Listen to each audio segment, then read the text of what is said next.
Tonight we're diving into the complete history of forgotten legendary Pokémon. This is a fascinating topic, but I'll keep my narration calm to ensure you can still drift off to sleep easily. Thank you to those of you who've been joining us consistently. If you're falling asleep with us tonight, let me know in the comments how many nights in a row you've been here, and if this is your first night, just comment night 1. Now back to the video. Imagine standing at the edge of the world, where the map turns to static and the ink of history begins to fade. We often speak of the titans that define our journey through the Pokémon regions. We talk of the gods of time and space, the masters of weather, and the creators of the land and sea. Their names are etched into the stone of every temple and whispered in every schoolhouse from Kanto to Paldea. But beneath the surface of these well-trodden tales lies a deeper, darker, and more silent history. There are shadows that move in the periphery of our memory, entities that once held the fate of civilizations in their hands, only to be buried by the passage of centuries and the changing hearts of humanity. Why is it that some legends are celebrated with festivals and statues, while others are sealed behind rusted doors and forgotten in the depths of burning towers? The history of the Pokémon world is not a straight line of progress. It is a cycle of creation and cataclysm, of divine mercy and human hubris. To truly understand the world we inhabit, we have to look past the famous faces on the box art and peer into the corners where the forgotten reside. These are the beings born from scientific sin, the guardians who turned their backs on us after we betrayed their trust, and the ancient relics that absorbed the worst of our emotions until they became monsters themselves. We are embarking on a journey through time, spanning 20,000 years of recorded and unrecorded events. We will witness the moment an alien entity fell from the stars to bring about the Darkest Day, and we will sit in the quiet aftermath of a forest fire where 3 nameless creatures were given a second chance at life by a rainbow-winged deity. We will explore why the world's most powerful psychic was not born of nature, but of a cold laboratory, and how 4 treasures of ruin were awakened by the greed of a king who wanted too much. The stakes of these stories are higher than a simple Pokédex entry. These legends are the pillars of reality. They explain why the mountains are shaped the way they are, why the seasons change, and why humanity has survived through ages of stone, ice, and iron. When we forget a legendary Pokémon, we aren't just losing a piece of trivia, we are losing a piece of our own history. We are forgetting the warnings left by our ancestors about the dangers of seeking ultimate power or the consequences of interfering with the natural order. Tonight we reclaim that knowledge. We will piece together the shattered pottery of the past to see the full picture of the Pokémon mythos. From the cosmic origins of the universe in the Sinnoh region to the modern-day mysteries hidden in the craters of Paldea, we will examine the roles of these forgotten titans. We will ask ourselves, what does it mean to be a legend? Is it enough to be powerful, or must you be remembered to truly exist? As the world grows quiet around you and the lights dim, let the weight of these ancient stories settle. We're going back to the beginning, to the era of myths, to find the truths that were meant to be lost forever. There is a strange, quiet corner of the Pokémon world where the gods themselves have been forgotten. Not erased, not destroyed, but simply left behind. In the grand halls of modern Pokémon history, certain names echo endlessly. Arceus, Mewtwo, Rayquaza, while others have faded so completely that most trainers could walk past their shrines without a second thought. But the silence of the ancients is not an accident. It is a story in itself, and it begins with the very nature of how we remember. Think about the way we learn about the past. In our own world, we have written records, documents, carvings, books that we trust as fact. But the Pokémon world has always leaned heavily on something older, something more fragile, oral tradition. Myths passed from elder to child, from village to village, changing with each telling. A legend whispered around a campfire in Yoto might become something entirely different when spoken by a sailor in Hoenn or a scholar in Kalos. And because the Pokémon universe has no single unified history, many of its most powerful beings exist only in these fragmentary tales. They are not gone, they are merely waiting for someone to remember them correctly.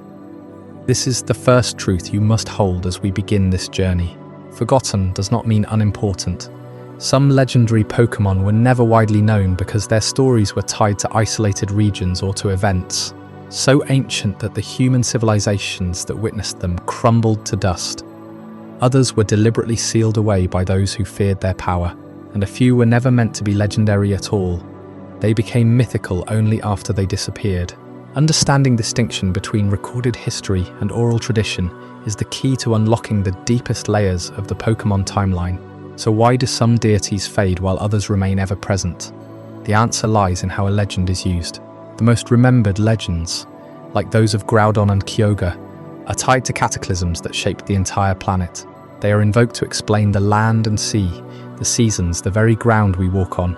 But other legends, like the Guardian of the Sea or the Pokémon of the Burning Tower, are tied to smaller, more personal dramas. They protected a single forest, or they answered the prayers of one lost trainer. When those forests burned down, or those trainers passed away, the stories no longer had a living audience. And without an audience, even a god can become a whisper. We are about to embark on a 4.5-hour journey through the timeline of the universe, from the first moment of creation to the most recent sealed catastrophe in Paldea. It is a timeline that spans 20,000 years and more, a timeline in which continents are shaped by rage, civilizations are destroyed by greed, and Pokémon who once walked among humans retreat into the deepest caves and the farthest skies. Along the way, we will meet the beings who have been reduced to footnotes, the ones whose names appear only in obscure library archives or on ancient stone tablets that no one has read in centuries. But before we can understand their silence, we must first understand the moment before any of them existed. We must go back to a point where there was no land, no sea, no sky, only a single light in the void. That is where the first forgotten legend truly begins, in the stillness before the first breath of the cosmos. In the previous chapter, we explored the idea that some of the most powerful beings in the Pokémon world have slipped into the background of modern memory, their stories preserved only in fragments, in murals on ancient temple walls, or whispered among elders who still honor the old ways. But before we can understand why certain legends were forgotten, we must first understand the very beginning of everything, the moment when silence gave way to light and the cosmos drew its first breath. The foundation of all Pokémon lore, the seed from which every myth and every regional story eventually grows, lies in the Sinnoh creation narrative. Here, the distinction between recorded history and oral tradition becomes blurred, because the events themselves are so ancient that no human could have witnessed them. What we know comes from texts inscribed in the Celestic Town archives, from the songs of the lake's guardian spirits, and from the ruins that dot the Sinnoh region.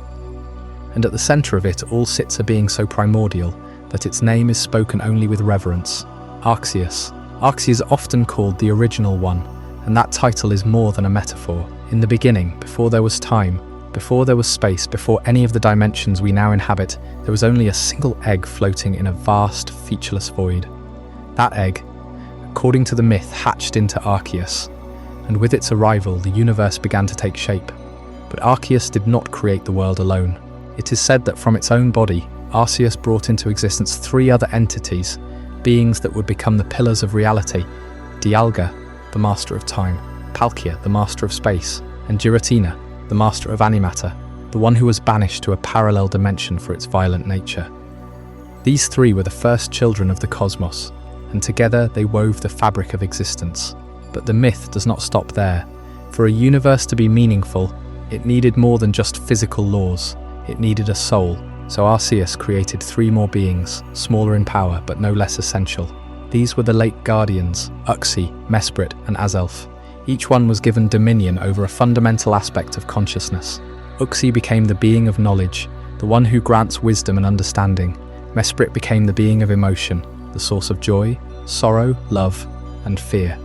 And Azelf became the being of willpower, the force that drives every living creature to act, to persevere, to choose. Together, they were placed into 3 lakes hidden deep within the Sinnoh region: Lake Acuity, Lake Verity, and Lake Valor. There they remain, watching over the spiritual balance of the world, though their presence is often forgotten by the busy citizens of modern cities. The creation of the Lake Guardians marks a crucial turning point in the history of the Pokémon universe.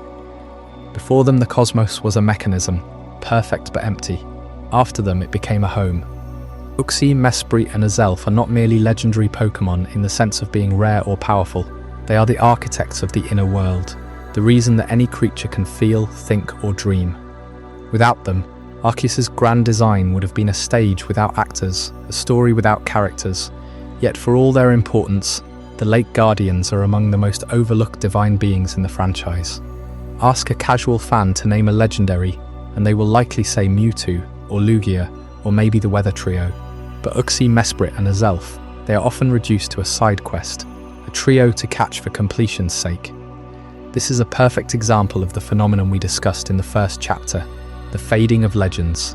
The Lake Guardians do not roar, they do not reshape continents, and they do not fight in climactic battles for the fate of the world. They simply exist quietly, holding the threads of consciousness together. And because they are quiet, the modern world forgets them. The same fate has befallen Arceus itself, to a surprising degree. Think about it. The Alpha Pokémon, the creator deity of the entire Pokémon universe, is not a household name among the general population of the Pokémon world. Most people have heard of it, certainly, but its worship is restricted to ancient temples and a few devout scholars. In Sinnoh, the legends of Arceus are taught in history classes, but they are treated as mythology, not as living truth. The average citizen of Jubilife City or Hearthome City does not pray to Arceus before a journey. They do not leave offerings at the Sinjo ruins. The being that literally breathed the stars into existence has become a distant memory, a story we told to children at bedtime, the same way we tell stories about the Greek gods or the Norse creation myth. Why does this happen? One reason is that Arceus is too abstract. Its role in the world is cosmic, not immediate. It does not interfere in human affairs the way Ho-Oh does, granting miracles to the pure of heart, or the way Groudon does, shaping the land itself. Arceus sits above the world, watching, perhaps waiting, and in a world that moves faster and faster, with technology and industry filling every corner, an absent creator is easy to ignore. The Pokémon League does not send trainers on a quest to awaken Arceus. There are no gym badges named after it. Its temple on Mount Coronet is sealed, accessible only to those who prove themselves worthy by gathering the 3 lake spirits. And even then, its appearance is a rare event, something that shakes the foundations of reality. There is also the matter of time. The creation of the universe happened so long ago that even the oldest human civilizations have no direct record of it. The texts at Celestic Town were written thousands of years after the fact, pieced together from oral traditions and fragments of an even older language. By the time the people of Sinnoh built their first villages, Arceus had already withdrawn into its own dimension. The Lake Guardians were already hidden. The only reminders of the cosmic dawn were the reflections on the surface of the 3 lakes and the strange patterns carved into the walls of the ruins of Alph. So it is no surprise that the modern world, with its digital Pokédex entries and its scientific approach to Pokémon, regards Arceus as a myth. It is easier to believe than to disbelieve, but it is not necessary to believe. And in that space of indifference, the Alpha Pokémon becomes forgotten. But forgetfulness is not destruction. The lore remains, buried but intact. And when we look closely at the Sinnoh creation myth, that it is the template for every other legend that follows. The conflict between Dialga and Palkia, the banishment of Giratina, the guardianship of the lake spirits, and the silent presence of Arceus above it all, this is the original story.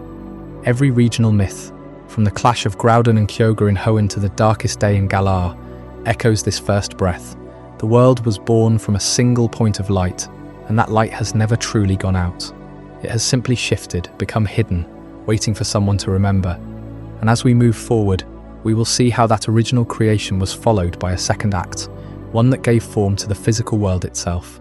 The land, the sea, and the sky took shape, and with them came new legends. Legends that would be remembered for a time, and then slowly forgotten in their turn.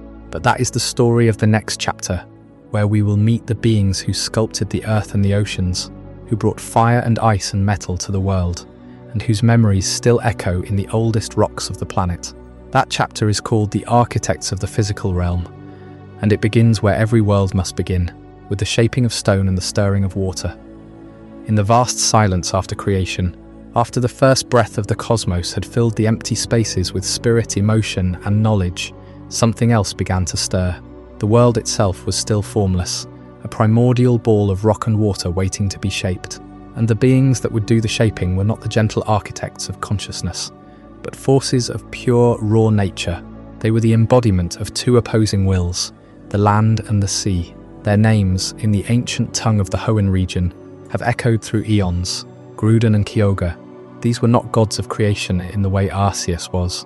They were gods of transformation, of remaking the very surface of the planet through conflict.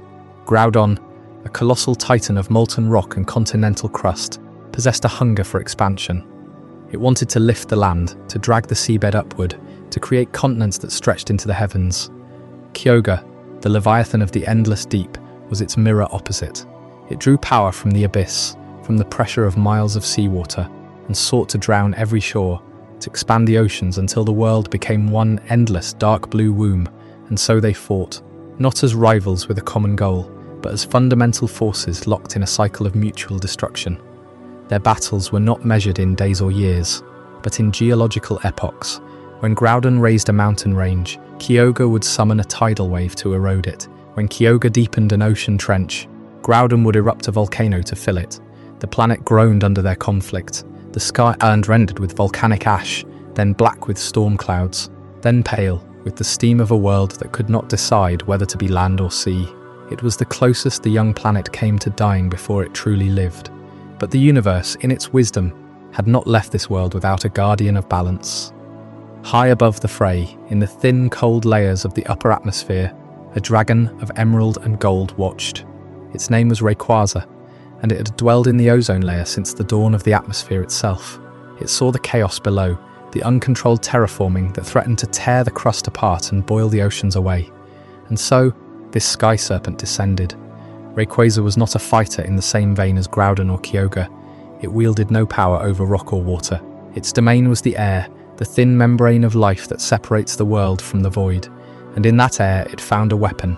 As Groudon and Kyogre clashed in a cacophony of thunder and magma, Rayquaza streaked between them, its body glowing with the intense energy of the ozone layer itself. It released a pulse of pure atmospheric force, a shockwave that silenced both titans. The air grew still.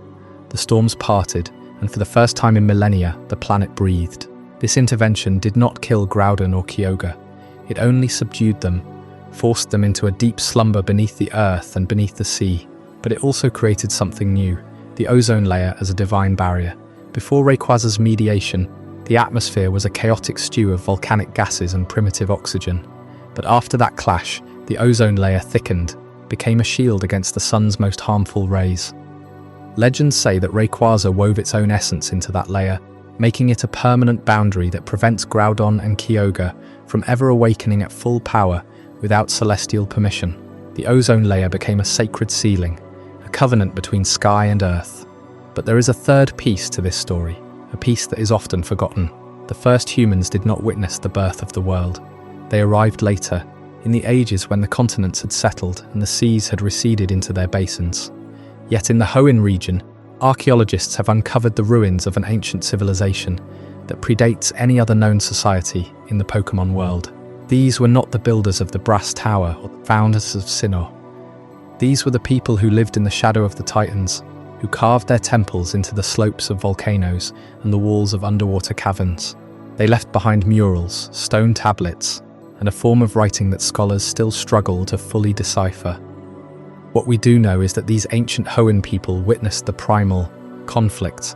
Their carvings depict Groudon and Kyogre not as mythic symbols, but as real, terrifying creatures of flesh and stone. They show Rayquaza descending from a ring of clouds, its body crackling with lightning. They recorded the shaking earth and the boiling seas, and they built their cities on high ground, away from the tide line, as if they knew the danger would return one day. Their civilization fell not because of war or famine, but because they knew too much. They knew when to leave, when to bury their records deep in the earth for future generations to find. And so the continents and seas were shaped. The landmasses of Hoenn, with its sprawling oceans and its towering volcanic peaks, are the fossilized scars of that ancient battle. Each time you walk through a forest in Hoenn, you are walking on soil that was once the floor of an ocean.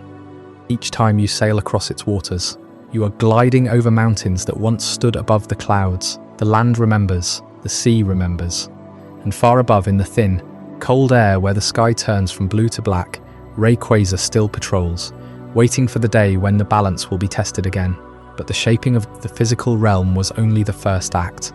With the land and sea in their places, the stage was set for something else. The world needed not just forces of nature, but ages of civilization. And so, before the rise of Johto or the reign of the Kalos kings, There came a time when humans and Pokémon began to build, to craft, to smelt and carve. This was the age of tools, of stone and ice and metal, the age of the Regi. The next chapter of our story will explore that forgotten era, a time when the Earth itself was shaped not by titans, but by the hands of ancient peoples and the silent sentinels they left behind. This is the story of the ages of man and Regi. After the primal forces of Groudon and Kyogre had finished reshaping the land and sea, and after Rayquaza had taken its place in the upper atmosphere as the eternal mediator, the world entered a long quiet. The continents were roughly in place, the ocean currents had settled, and the first human societies began to emerge. But the ancient Pokémon that had witnessed the shaping did not vanish. Some withdrew into slumber, others were bound to specific locations, and a few were deliberately sealed away by the very civilizations that feared what they represented. Among the most enigmatic of these sealed beings are the three known as the Regi, Regirock, Regis and Registeel, and the titan that commands them, Regigigas. Their story is written not in scrolls or songs, but in a language of raised dots carved into stone, a language that players of the Pokémon games had to decode in the early 2000s by translating Braille patterns hidden in the game's own puzzles. Those Braille messages were not mere game mechanics. They were the voice of an ancient people, warning future generations of the power they had contained. When you first encounter the Braille in the Generation 3 games, you are told of 3 chambers, desert ruins, island cave and ancient tomb, each holding one of the Regi. The messages are sparse. They say things like, "We lived with Pokémon," or "We built our homes in caves," or "We cut down trees and made tools." But the most haunting line appears in the chamber of Regis. "We used the power of ice to keep warm." That last phrase is a paradox, because ice does not keep you warm. It is a cold that preserves, that entombs. The people who carved those messages were describing the very processes that defined their era. They were not boasting, they were confessing. Each Regi represents a stage of human development that once past was supposed to be left behind. But the ancients understood that progress carries a price, and they sealed the Regi not out of malice, but out of a deep fear that the tools of one age could destroy the next. Consider Regirock. Its body is a patchwork of boulders, moss and lichen, a living monument to the Stone Age. In that earliest epoch, humans learned to shape stone into weapons and shelter. They carved the first symbols, built the first structures, and discovered that rock could be both a tool and a barrier. But the Stone Age was also a time of brutal survival, of isolation between tribes, of a world where the only law was physical strength. The ancient civilization that sealed Regirock understood that the stone they used to build could also be used to crush. They did not destroy Regirock, they locked it away so that the spirit of that raw, unformed age would not turn to dominate the world it had helped create. Then there is Regis. Its body is composed of crystallized ice from the last great glacial epoch, the Ice Age. When the world cooled, humanity was forced to adapt.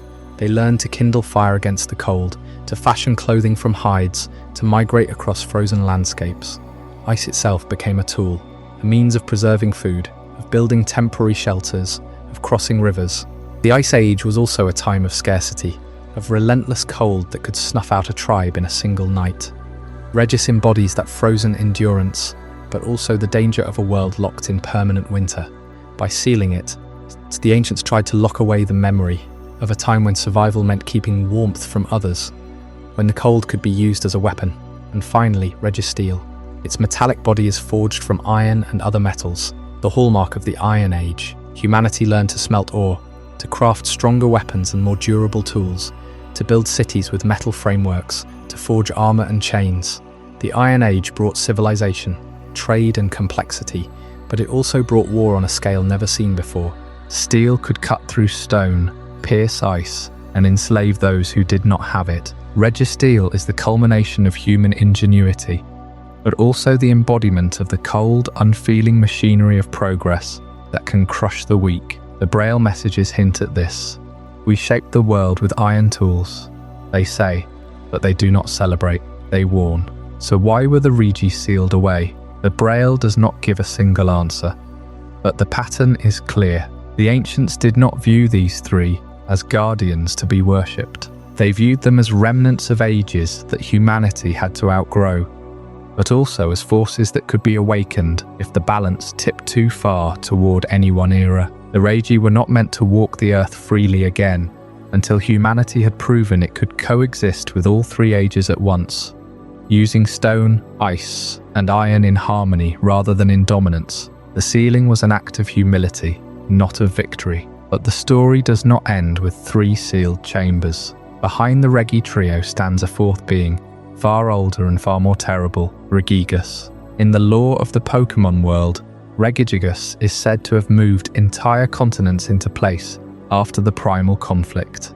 It is a force of tectonic power, a being that could reshape the very geography of the planet. The ancient civilizations that sealed the three Regi did not dare confront Regigigas directly. Instead, they used a different strategy. They drained Regigigas of its energy, siphoning its power slowly over millennia, and then they locked it deep within the Snow Point Temple in the Sinnoh region. The temple itself is built atop a frozen lake, and the cold is said to be part of the seal, cold that saps the Titan's strength, forcing it into a permanent state of slumber. The Braille messages do not speak of Regigigas directly.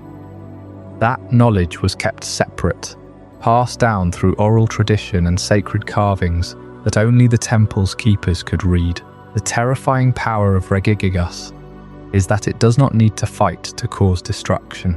Its mere awakening could shift the continental plates, trigger earthquakes that would level cities, and alter the climate by moving land masses. The ancient people understood that the same force that had shaped the world could unshape it, so they chose to forget, to bury the knowledge of how to wake Regigigas, to scatter the three keys across the land, and to let time erase the exact locations of the sealing chambers. And in doing so, they created a legend that would be rediscovered only by those who could decode the dots. Today, when a trainer solves the Braille puzzles, opens the sealed chambers, and captures the Regi, they are reenacting a ritual of remembrance. They are proving that humanity has not forgotten the lessons of stone, ice, and iron. But the true test lies deeper, in the Snow Point Temple, where Regigigas waits, its slow pulse hidden beneath a mountain of ice. The ancients hoped that no one would ever find it,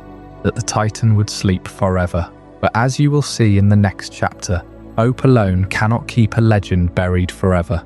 The Tower of Life and Death stands as a reminder that even the most carefully sealed secrets can be undone by fire, by time, and by the longing for something lost. From the sealed chambers of ancient civilizations, where the Regi stood as silent monuments to humanity's earliest ages, we turn now to a different kind of monument, not carved from stone or ice, but raised from wood and prayer. Twin towers that once stood as the heartbeat of an entire kingdom. In the region of Yoto, long before the modern era of Pokémon battles and gym badges, there was a city called Ecruteak, and in its golden age, Ecruteak was not just a city, it was the spiritual center of the known world. You could almost say that the towers were the soul of Yoto. One of them, the Bell Tower, rose from the earth with its gleaming white stone and golden spire, a place where humans and Pokémon came together in worship of the divine. The other, the Brass Tower, stood just opposite, its structure made of metal and fire, a beacon of strength and endurance. Together they were called the Twin Towers of Yoto, and they represented a balance, life and death, creation and destruction, the sun and the moon. In those days, the people of Ecruteak understood that the gods walked among them. Ho-Oh, the rainbow-winged master of the skies, nested atop the Bell Tower, and Lugia, the guardian of the sea and storms, perched upon the Brass Tower. Their presence was a guarantee of peace, a covenant between humanity and the divine. But covenants are fragile things. They are built on trust, and trust can burn. The golden age of Ecruteak was a time of prosperity and learning. Travelers came from distant lands to witness the glory of the towers and to offer tribute to the legendary Pokémon that watched over them. But as centuries passed, something shifted. Humans began to forget the meaning behind the rituals. They built their homes close to the towers. They traded and argued, and slowly the sacredness faded into routine. The gods noticed. And then came the fire. It started on a night that no one fully remembers. Perhaps a lightning strike, Perhaps a carelessly left torch.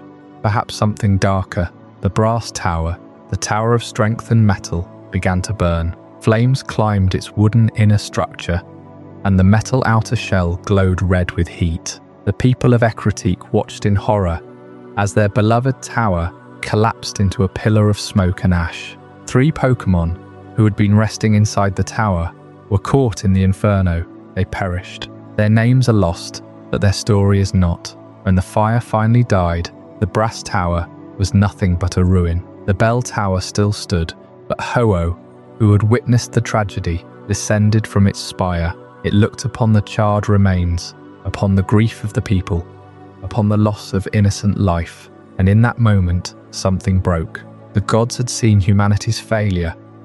The failure to protect, the failure to preserve, the failure to remember. Ho-Oh did not abandon the world, but it made a choice. It used its power to resurrect the 3 fallen Pokémon, transforming them into the legendary beasts, Raikou, Entei, and Suicune, each embodying a force of nature that would serve as eternal reminders of the tragedy. But for Lugia, the guardian of the brass tower, the fire was a wound too deep to heal. Lugia had always been a reclusive creature, a being of the deep ocean who preferred the silence of the currents to the noise of human civilization. Its presence atop the brass tower had been a gift, a concession to the bond between Pokémon and people. After the fire, Lugia looked at the ruins and knew that the trust was gone. It spread its great wings and flew away from Ecruteak, away from the mainland of Johto, heading east toward the Whirl Islands. Those islands, a chain of treacherous rocks and swirling waters,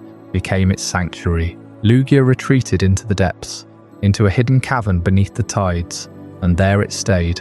For generations, the people of Johto's mainland forgot that Lugia had ever lived among them. They remembered Ho-Oh. They told stories of the beasts that rose from the ashes. But Lugia slipped from their collective memory. It became a forgotten legend, a ghost of a god, known only to the sailors who dared the Whirl Islands, and to the elders who whispered of a time when 2 towers stood tall. Fire of the brass tower was more than a disaster. It was a turning point, a moment when the gods lost faith in humanity. Not all of them, not permanently, but enough to change the relationship forever. Ho-Oh still watches, still grants miracles when the pure of heart call upon it. But Lugia withdrew, and its withdrawal is a quiet lesson that even immortals can be wounded by the actions of mortals. The golden age of Ecruteak ended not with a war or a plague, but with a fire that consumed a tower and the trust that had once burned as brightly as its flames. And yet from that same fire, a new story was born. A story of resurrection, of second chances, of a rainbow that appeared over the ashes. That story is the miracle of the burned tower, a tale so profound that it would shape the destiny of Johto for 1,000 years. But before we enter that sacred space, we must first understand the full weight of what was lost and what was transformed. The fire did not just destroy, it gave birth to legends that would never be forgotten, even as others faded into the sea. The fire that consumed the brass tower did not simply destroy stone and timber. It marked a fracture in the relationship between humans and the divine, a wound that would not heal for generations. When the flames finally died and the tower collapsed into ash and ember, 3 lives had been extinguished within it. They were not champions, not shrine keepers, not beings of legend. They were ordinary Pokémon, unnamed in any surviving chronicle, whose only crime was being in the wrong place at the wrong moment in history. But they were not forgotten, not by the one who watched from above. You see, Ho-Oh had been a presence over Ecruteak City long before the tower fell. Its rainbow wings were said to bring good fortune, and its passing was a sign that the balance between worlds was intact. So when the brass tower burned, Ho-Oh saw everything. It saw the panic, the crack of thunder that followed, the lightning strike, the collapse of the roof, and the stillness that followed. It saw the 3 shapes lying amidst the smouldering wreckage, and it chose to intervene in a way no legendary had ever done before. Ho-Oh descended through the smoke and ash, and with a beat of its wings that scattered the remaining embers, It touched each of the fallen with a power that went beyond mere healing. That power was resurrection, but not the simple kind that returns a body to its former state. Ho-Oh transformed the dead. Their bodies were remade into something eternal, something elemental. The lightning that had started the fire became a part of one. The fire itself became the core of another. The rain that had tried to quench the blades became the essence of the third. Thus, from the ashes of the brass tower, 3 new legends were born. The first was Raiko, its mane crackling with the very storm that had struck the tower, a being of pure electricity and vengeance, forever bound to the lightning that had ended its previous life. The second was Entai, its body cloaked in volcanic fur and volcanic fury, the living embodiment of the inferno that had consumed the building, carrying the heat of tragedy in its roar. And the third was Suicune, calm and elegant, its mane flowing like the cleansing rain that fell after the disaster, representing not only the water that soothes, but also the quiet hope that can emerge from devastation. These 3 legendary beasts became the wandering spirits of Johto. They were not confined to a single shrine or a single region. They roamed the land, each chasing the element that had defined their transformation. Raiko tears across the plains with the speed of thunder, never staying in one place long enough to be known. Enti bellows from the mouths of volcanoes, the sound of a fire that will not be forgotten. Suicune glides over lakes and rivers, purifying the water as it passes, a reminder that even the heaviest rain can wash away sorrow. But the real miracle was not the resurrection itself, it was the meaning behind it. Ho-Oh did not have to intervene. It could have flown away, left the tower to its ruin, and allowed the story to end with ash. Instead, it chose to create something beautiful from something broken. This was a message to humanity. Even when we fail, even when our pride and discord bring destruction, there is still a chance for renewal. The legendary beasts are not just guardians. They are living proof that death is not the final word. And so the burned tower stood as a monument to that transformation. For centuries it remained in Ekritique, a hollow shell, a scar on the landscape, but also a place of pilgrimage. Trainers and historians would come to touch its blackened stones and whisper the names of the 3 nameless ones who had perished. But their true names were never recorded.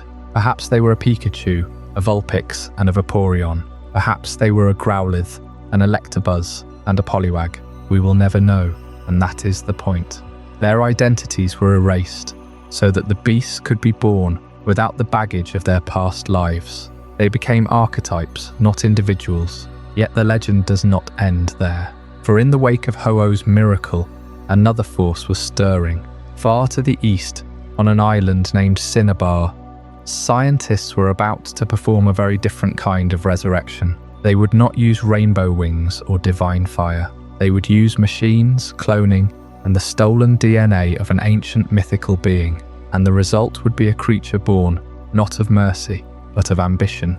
That story would come to be known as the genetic hubris of Cinnabar Island. The story of the legendary beasts ends in resurrection, a miracle born from grief and ash. But not every power in this world comes from divine hands. Some are forged in laboratories, shaped by human ambition, and born from a discovery that shifted the entire history of Pokémon from myth into science. That shift begins not in a temple or a tower, but deep in the jungles of Guyana, where a single strand of ancient DNA would change everything. In the year 1998, a team of researchers from the Kanto region embarked on an expedition to the dense, uncharted rainforests of South America. They were not searching for treasure or lost civilizations. They were searching for the origin of all Pokémon life. Deep within a hidden canyon, beneath layers of sediment and time, they found what no one had ever seen before: a fossilized eyelash, perfectly preserved, still carrying the genetic blueprint of a creature long believed to be a myth. Mew, the ancestor of every Pokémon on Earth. It was not a legend anymore. It was a sample in a sterile tube. The discovery was brought back to Cinnabar Island, a volcanic outpost off the coast of Kanto, where the most advanced genetic research facility in the world was hidden inside a dormant volcano. That facility was the Pokémon Mansion, and inside its steel corridors, a team of scientists, led by a man whose name has been erased from most records, began the most ambitious project ever attempted. They would not just study Mew, they would recreate it. They would build a new god from scratch. For years, the work continued in secret. The mansion hummed day and night with the sound of centrifuges and gene sequencers. The scientists spliced Mew's DNA, amplified its code, and tried to force evolution into a single generation. But the creature that began to take shape in the growth tank was not what they expected. It was larger, more aggressive, more powerful than anything in the natural world. Its psychic energy was so intense that it warped the air around it. It could rearrange matter with a thought, and it was angry. The project, dubbed Mewtwo, was a success in every technical sense. They had created a living legendary Pokémon, a being of immense strength, without the need for ancient rituals or divine intervention. But they had also created a prisoner. Mewtwo was not a god that chose to descend. It was a weapon that was forced to exist, and it knew that it was not born from the cycle of life and death that governs every other creature. It was born from a clipboard and a grant proposal, and it hated that. The scientists tried to control it. They built psychic dampeners, containment fields, and even a suit of armor designed to suppress its powers. But Mewtwo was beyond their comprehension. It could read their thoughts before they could speak them. It could see the fear in their hearts. And one day, it decided that it had had enough. The destruction of the Pokémon Mansion was not an accident. It was a declaration. Mewtwo shattered the psychic dampeners, tore the containment walls apart, and unleashed a wave of pure energy that reduced the facility to rubble. The volcanic island shook. The sky turned white. And when the dust settled, the mansion was gone, buried under a mountain of molten rock and twisted metal. The scientists who had survived fled into the night, their greatest creation now a ghost in the wilderness. Mewtwo represents a break from the natural cycle of legendary history, in a way that no Pokémon before it ever did.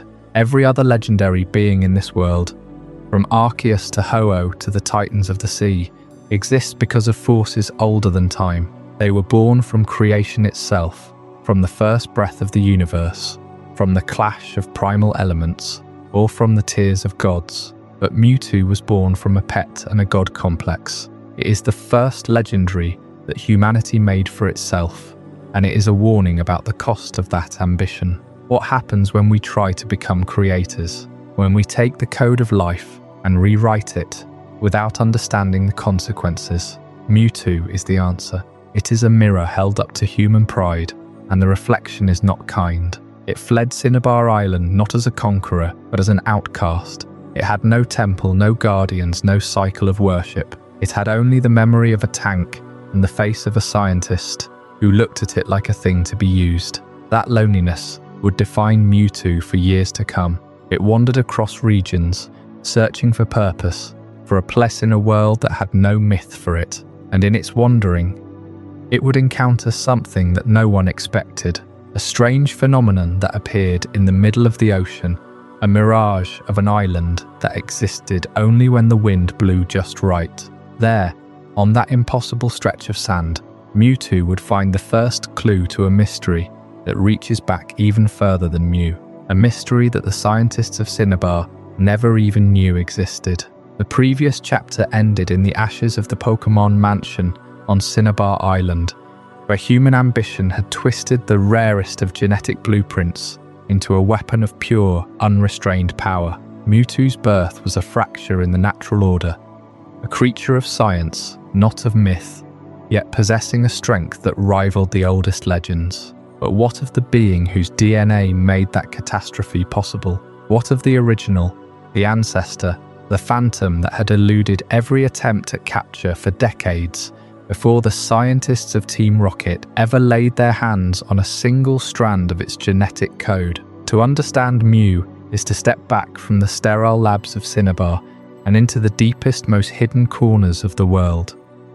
A place where the line between legend and reality grows thin, and where a pink cat-like creature has been watching, waiting, and silently shaping the history of every Pokémon that has ever lived. Mew's status as the ancestor of all Pokémon is not a theory whispered by fringe researchers. It is a truth embedded in the very structure of life on this planet. Every known Pokémon species shares a common genetic marker, a signature that points to a single source, a being of such immense adaptability and raw potential that it can learn any technique, transform its shape at will, and even become invisible to the naked eye. That being is Mew. It is not a mythical beast in the sense of being a distant, unapproachable god.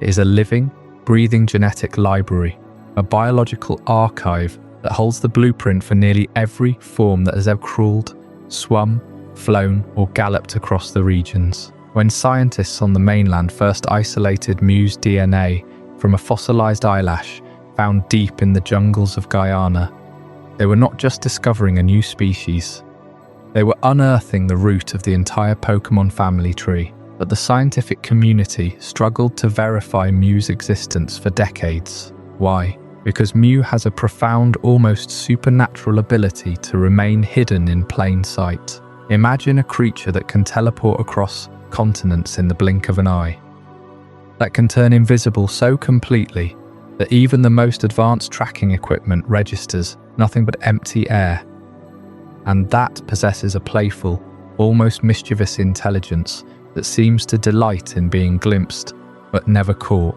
Mew's elusiveness is not an accident. It is a survival instinct honed over millennia, a defense mechanism that has allowed it to observe the rise and fall of civilizations without ever being drawn into their conflicts. There are stories of explorers in the dense rainforests of South America who saw a small pink shape flitting between the trees, only to blink and find nothing there. There are photographs from the early 20th century, grainy and indistinct, that show what might be a pair of large eyes peeking from behind a curtain of moss. Every time someone claims to have found evidence, the evidence vanishes. Every time a research expedition is launched, Mew seems to know, and it slips away like morning mist. Some believe that Mew can sense the intentions of those who seek it, that it chooses to reveal itself only to those who pose no threat, or perhaps only to those it deems worthy. And then there is the World Tree.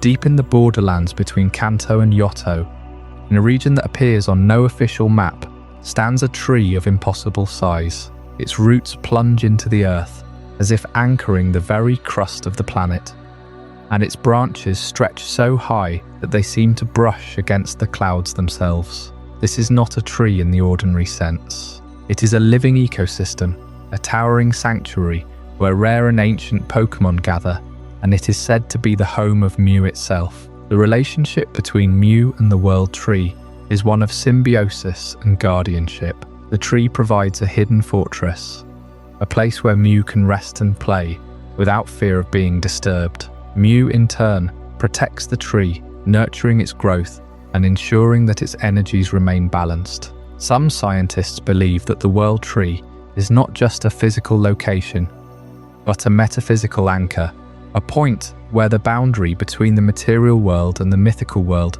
grows thin.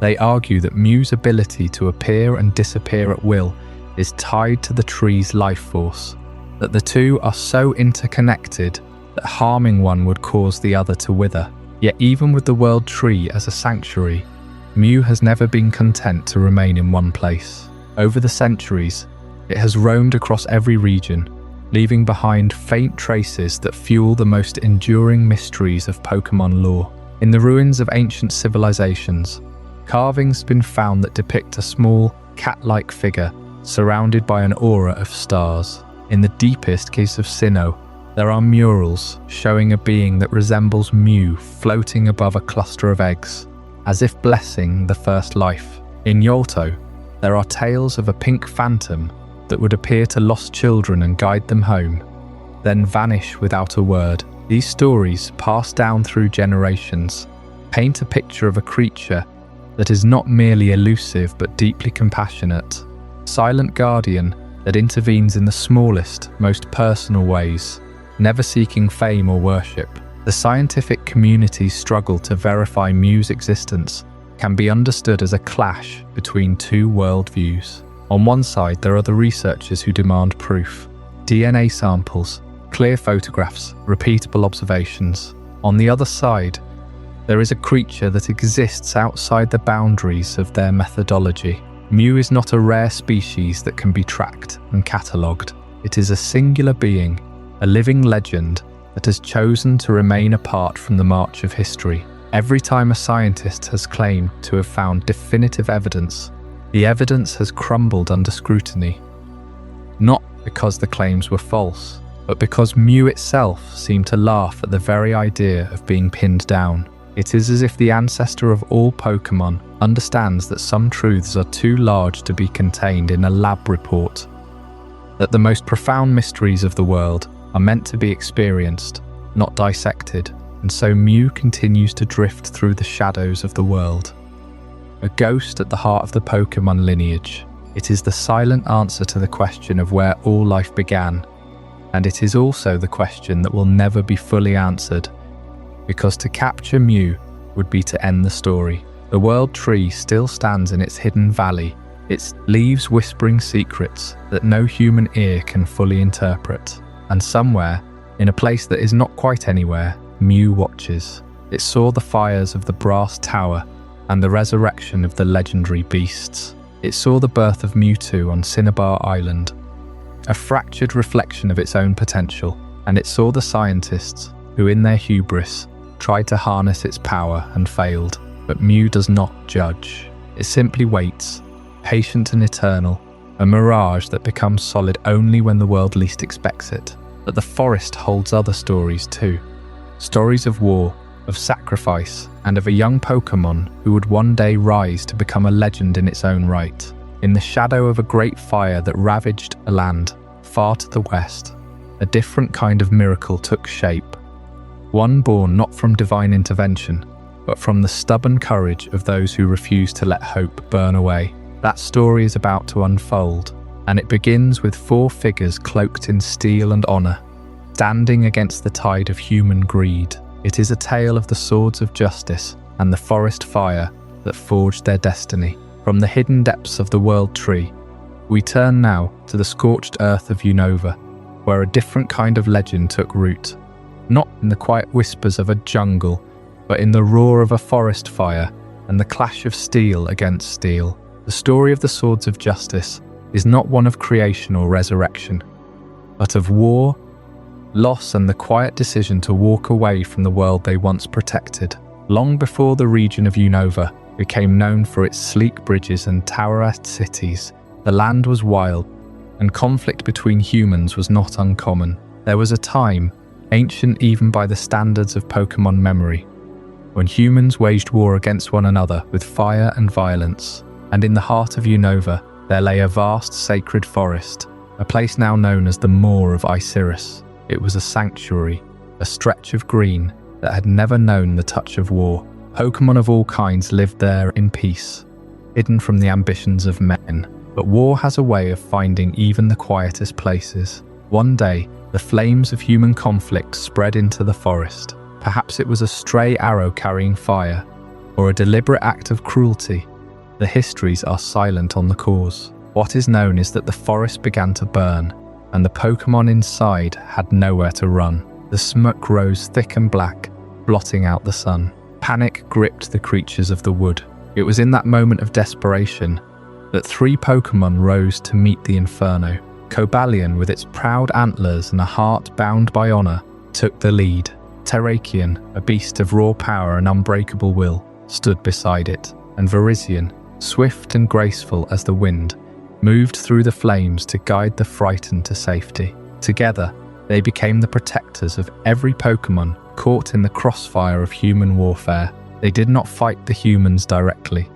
They did not seek vengeance. Instead, they shielded the innocent, leading them out of the burning forest, one by one, through the smoke and the heat. It was a battle not of conquest, but of compassion. By the time the fires died, the Moor of Emissaries was nothing but ash and silence. The forest that had once teemed with life was reduced to a blackened scar upon the land. The three guardians stood at the edge of the ruin, their fur and manes singed, their eyes hollow with exhaustion. They had saved as many as they could, but they had also seen what humans were capable of. That day, they made a choice. They would never trust humanity again. They would vanish into the wild, taking their legend with them, becoming wanderers of the dense forests and rocky mountains of Unova. They would protect Pokémon from a distance, but they would never again intervene in human affairs. Yet the story does not end with their withdrawal,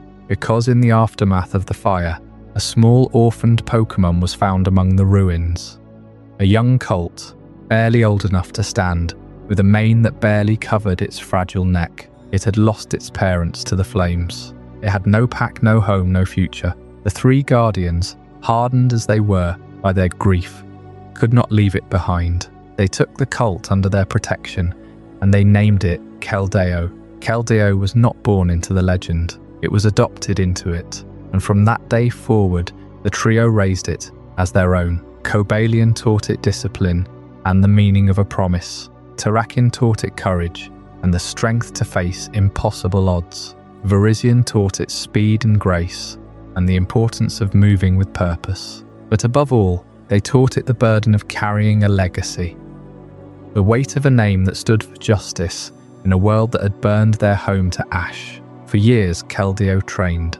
It grew into a graceful, determined Pokémon, eager to prove itself worthy of the three swords. But there was always a shadow over its heart. The Guardians had sworn never to involve themselves with humans again. Keldeo, however, had not been there the day the forest burned. It had only heard the stories, and it began to wonder whether justice could truly exist if it was never offered a second chance. The legend of the Swords of Justice spread across Unova, whispered by Pokémon who had been saved, and by old travelers who caught glimpses of the four figures moving through the mist. Some say they still walk the ancient paths, testing the hearts of those who seek them. They are guardians of a promise, forged in fire, tempered by loss, and passed down through mentorship. But the legacy they carry is fragile. For every Keldeo that rises to take the oath, there is the quiet question: can the cycle of distrust ever be broken?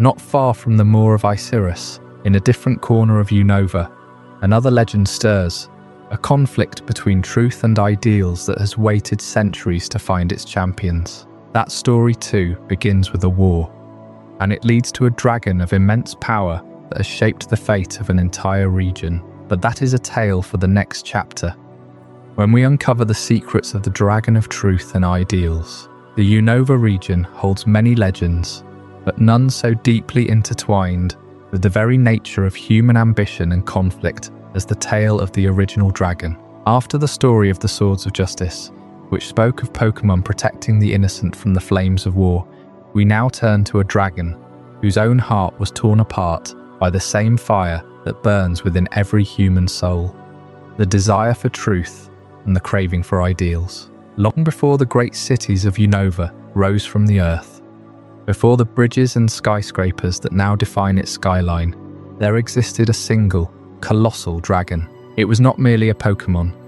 It was a living embodiment of a kingdom's unity, a being of immense power that shaped the land and the weather. This dragon was the guardian and the symbol of a prosperous kingdom ruled by twin princes. The brothers were wise and just, but they were not identical in spirit. One believed that the world should be guided by its history, by facts and logic, by the unshakable truth of what had already happened. The other believed that the future could be reshaped by the force of will, by hope, by the ideals that drive people to change their fate. For a time, their father, the king, managed to keep their visions in balance. But as the princes grew older, their philosophies hardened into opposing pillars. The elder brother, who valued truth, argued that the kingdom must preserve its traditions and enforce the laws that had brought prosperity. The younger brother, who championed ideals, insisted that true progress required breaking the old structures,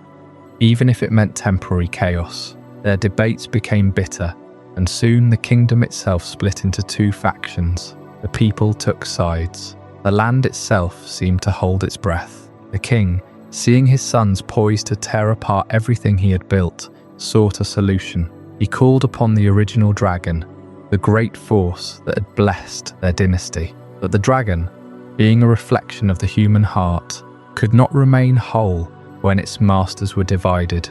It felt the fracture within the brothers, and that fracture became its own.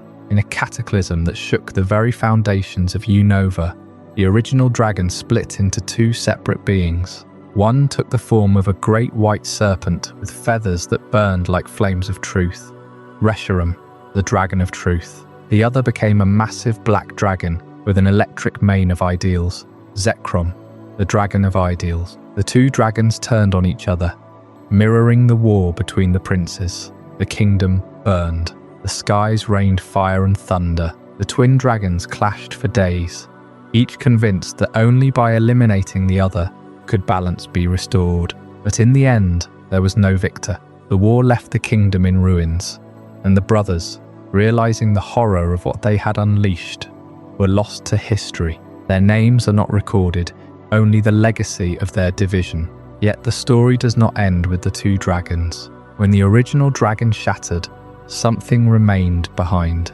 In the very place where the split occurred, a third being emerged from the broken shell of the original. It was a hollow husk, a frozen fragment of the dragon that had once been whole. This creature was Kyurem, the boundary Pokémon. It had no fire, no lightning, no ideals or truths left to cling to. It was a hollow shell, a leftover from a catastrophe that had drained it of everything but a desperate, cold hunger. Kyurem is perhaps the most tragic of all legendary Pokémon. It is often described as a monster, a terrifying beast that dwells in the coldest reaches of Unova, in a cave of perpetual ice known as the Giant Chasm. But its reputation as a frozen monster comes not from malice, but from its emptiness. Kyurem is incomplete. It is a vessel that seeks to be filled, but it cannot create its own heat or light. It can only absorb.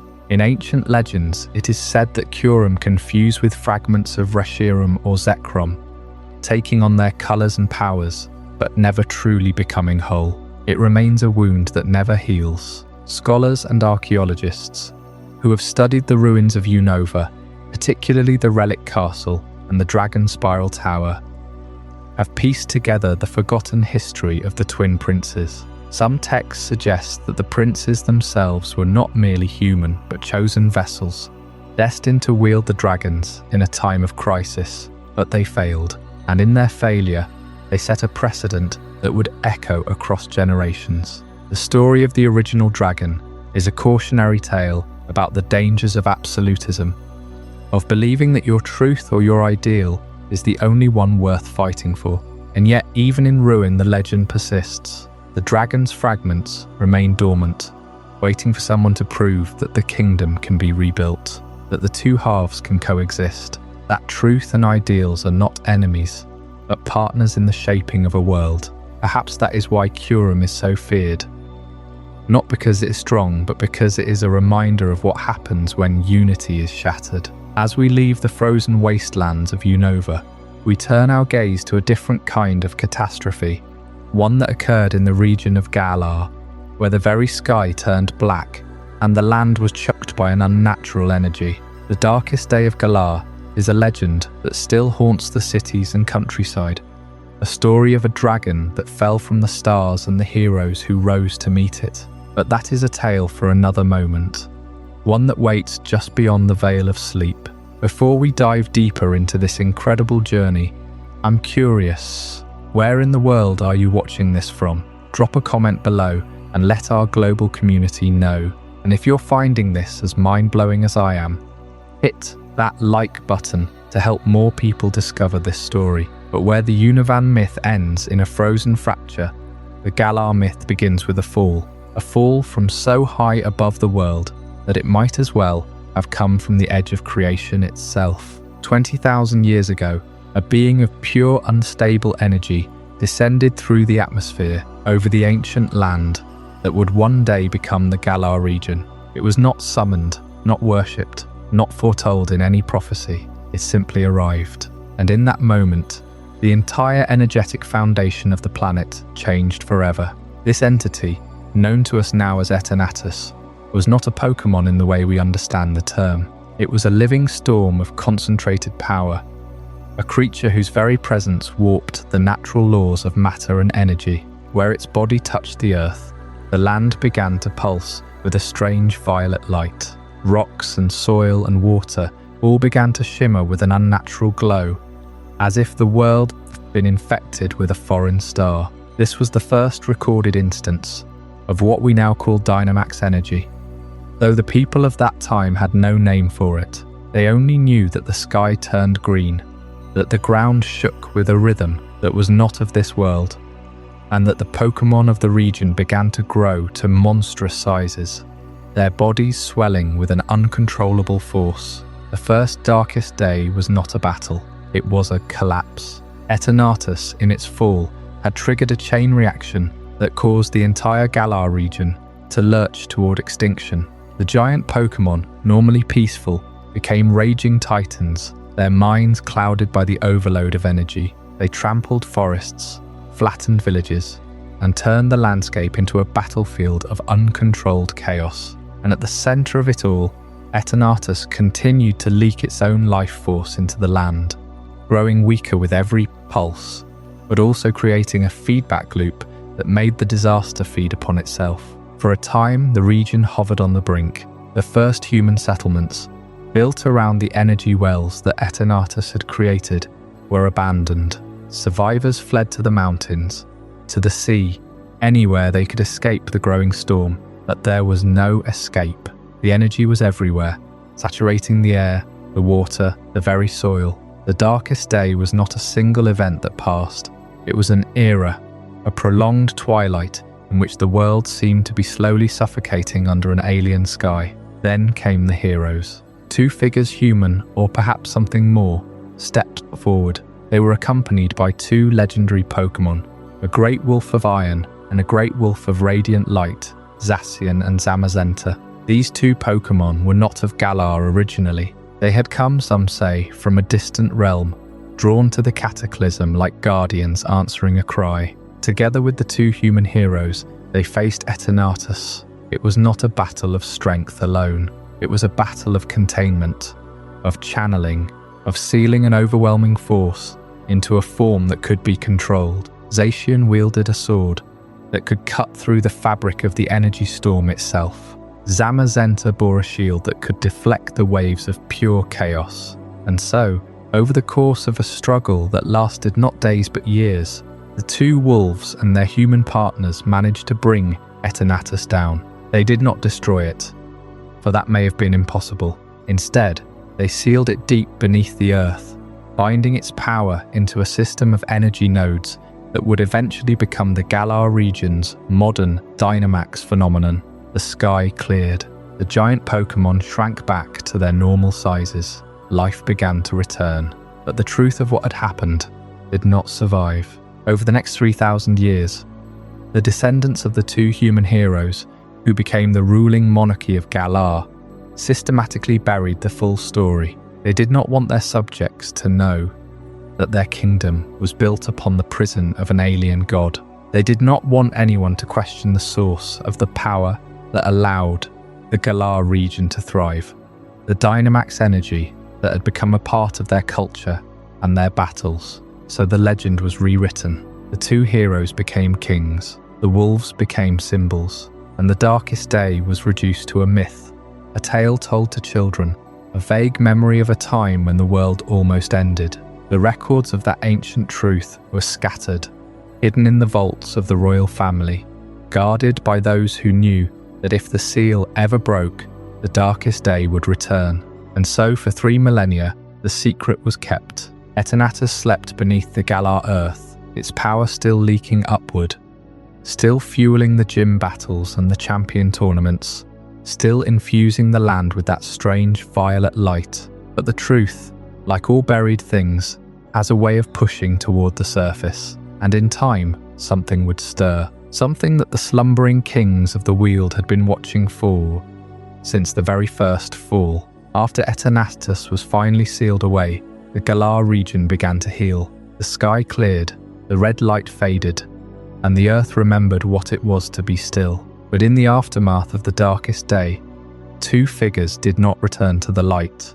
They had given everything, and in return, they were given nothing but silence. The heroes of that ancient battle were not human. They were Pokémon, two great wolves, one with a sword in its mouth, the other with a shield upon its fur. Their names, passed down in fragments and whispers, were Zacian and Zamazenta. They had stood against the cosmic invader when no one else could.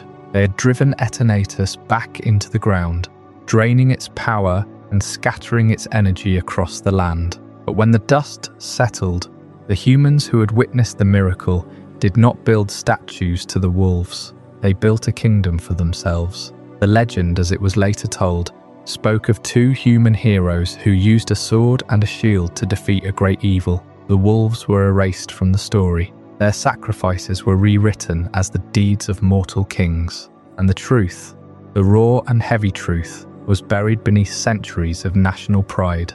Zacian and Zamazenta became the slumbering kings of the Weald, not because they chose to sleep, but because the world chose to forget them. The slumbering Weald itself is a place that feels older than time, a forest so thick and dark that light struggles to reach the ground, a place where the air is heavy with the weight of memory. It was here that the two wolves retreated after the Darkest Day, not to die, but to wait. They had given their strength, their forms, their very names to the battle. What remained was a rusted shell, a sword and shield that no one remembered how to wield. They became artifacts of a forgotten age, corroded by neglect, hidden in the heart of a forest that had learned to keep secrets, and yet the truth was never entirely lost. It slept beneath the roots of the Weald, waiting for someone to pull it back into the light.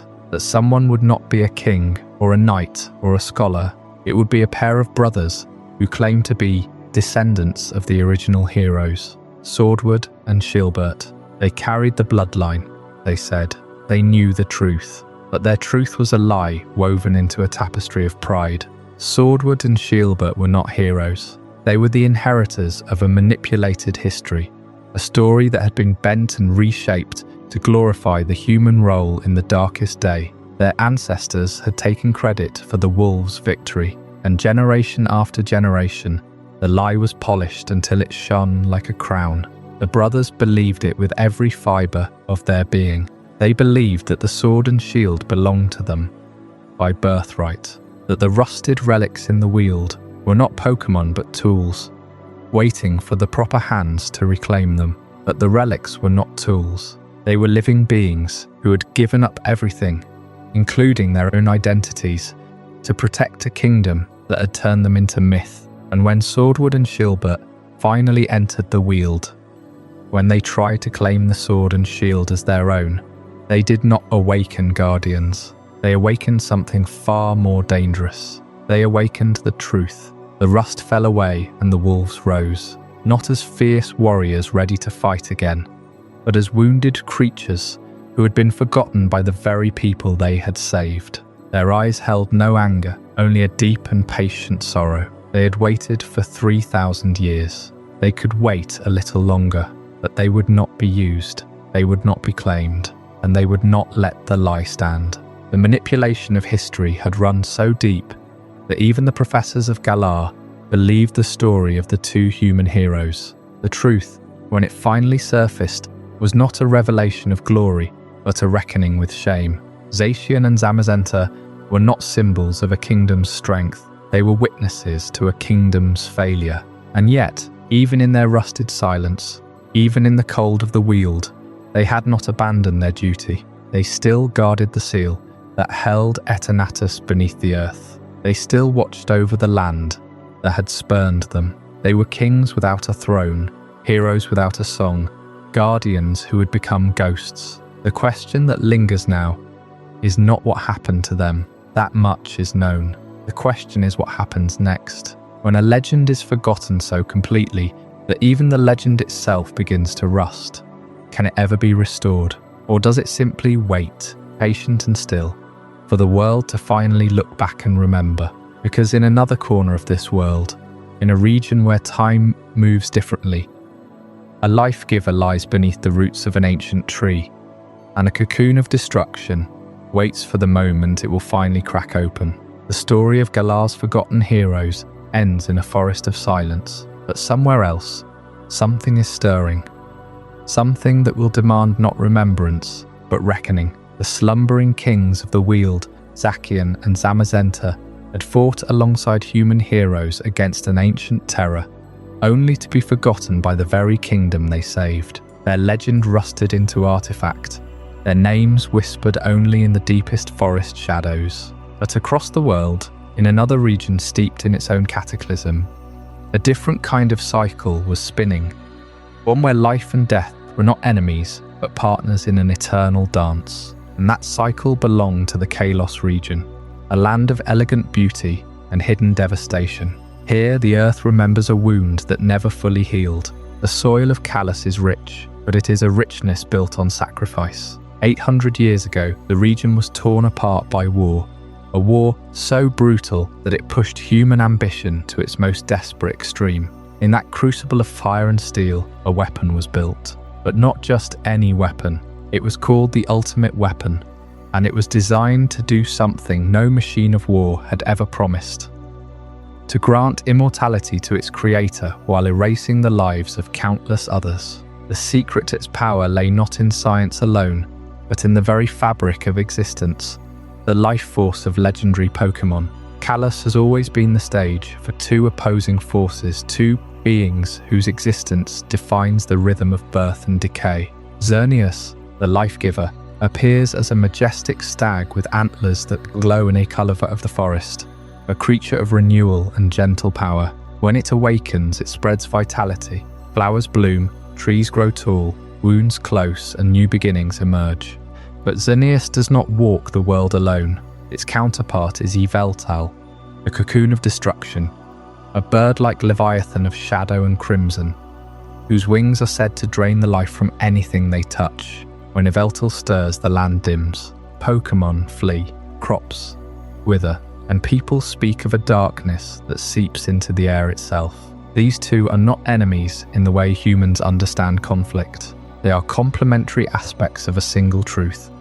Life cannot exist without death, and death is simply the fertilizer for the next breath of life. The Colossi region holds this truth in its very geography. From the grassy plains of Route 10 to the icy caverns of Frost Cavern, from the towering cliffs of Azure Bay to the ancient ruins scattered across the countryside, every stone and stream remembers the day 800 years ago when the balance was shattered. The war that broke out in Kalos was not recorded in the history books of the Pokémon world as a great disaster.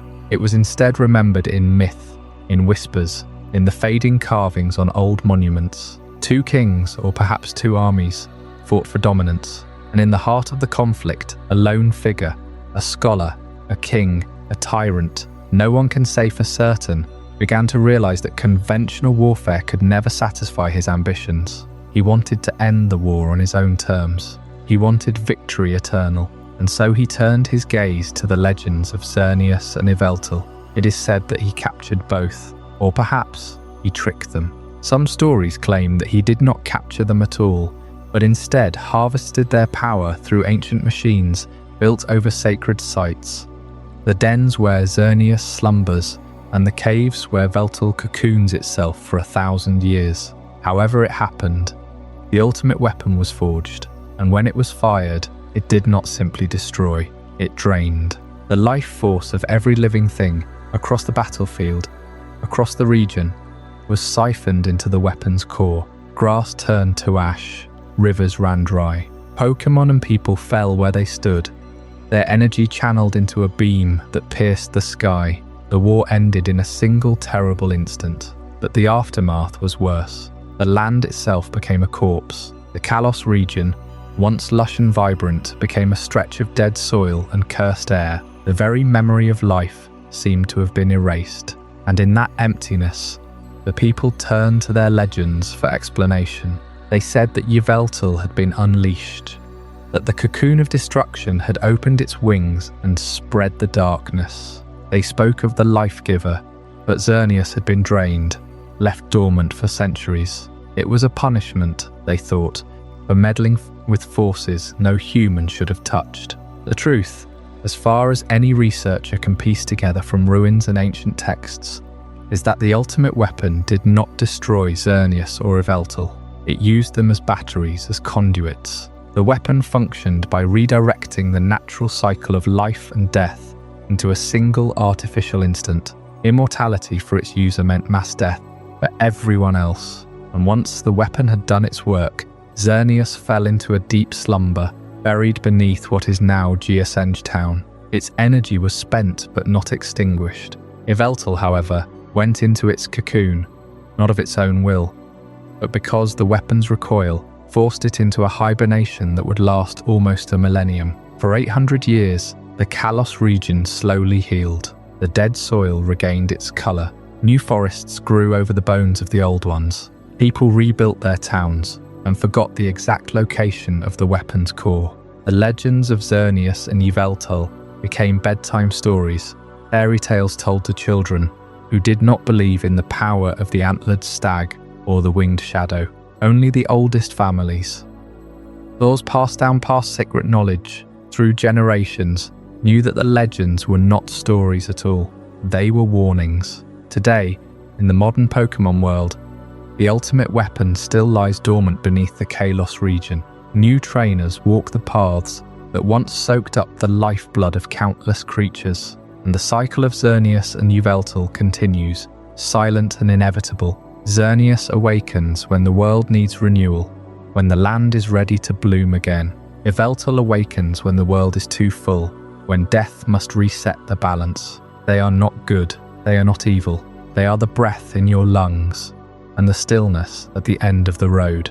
And yet, even as the Kalos region settled into its uneasy peace, another chapter was unfolding far away, across the sea, on an island chain where the light of the stars was not the only thing that shone. For in Lental, 7 guardians once stood against a falling meteor, and one of them was a familiar shape, a great antlered stag, Xerneas itself, shielding an entire civilization from extinction. That story, the story of the hidden guardians of Lental, is one of the most overlooked legends in the entire world. And it begins not in a castle or a battlefield, but in a quiet, luminous garden, where the truth about light and shadow is still waiting to be remembered. Xerneas and Yveltal have long been understood as a pair, the eternal cycle of life and death playing out across the Kalos region. But what if I told you that Xerneas once performed a duty far older, far more secret, and far more isolated than anything recorded in Colossian texts? What if the life-giving legendary played a role in a catastrophe that never happened? That is the story of the hidden guardians of Lental, a tale so deeply buried that even most historians of the Pokémon world have never heard it. The Lental archipelago is a chain of islands that sits far from any major region, a place of crystalline waters and dense tropical forests. It is a paradise, but it is also a place where the line between light and shadow blurs in a very peculiar way. The phenomenon is called Illumina. It is a rare natural occurrence where certain Pokémon and certain flora emit a soft, ethereal glow, as if touched by the light of a distant star. Some say it is a form of pure life energy.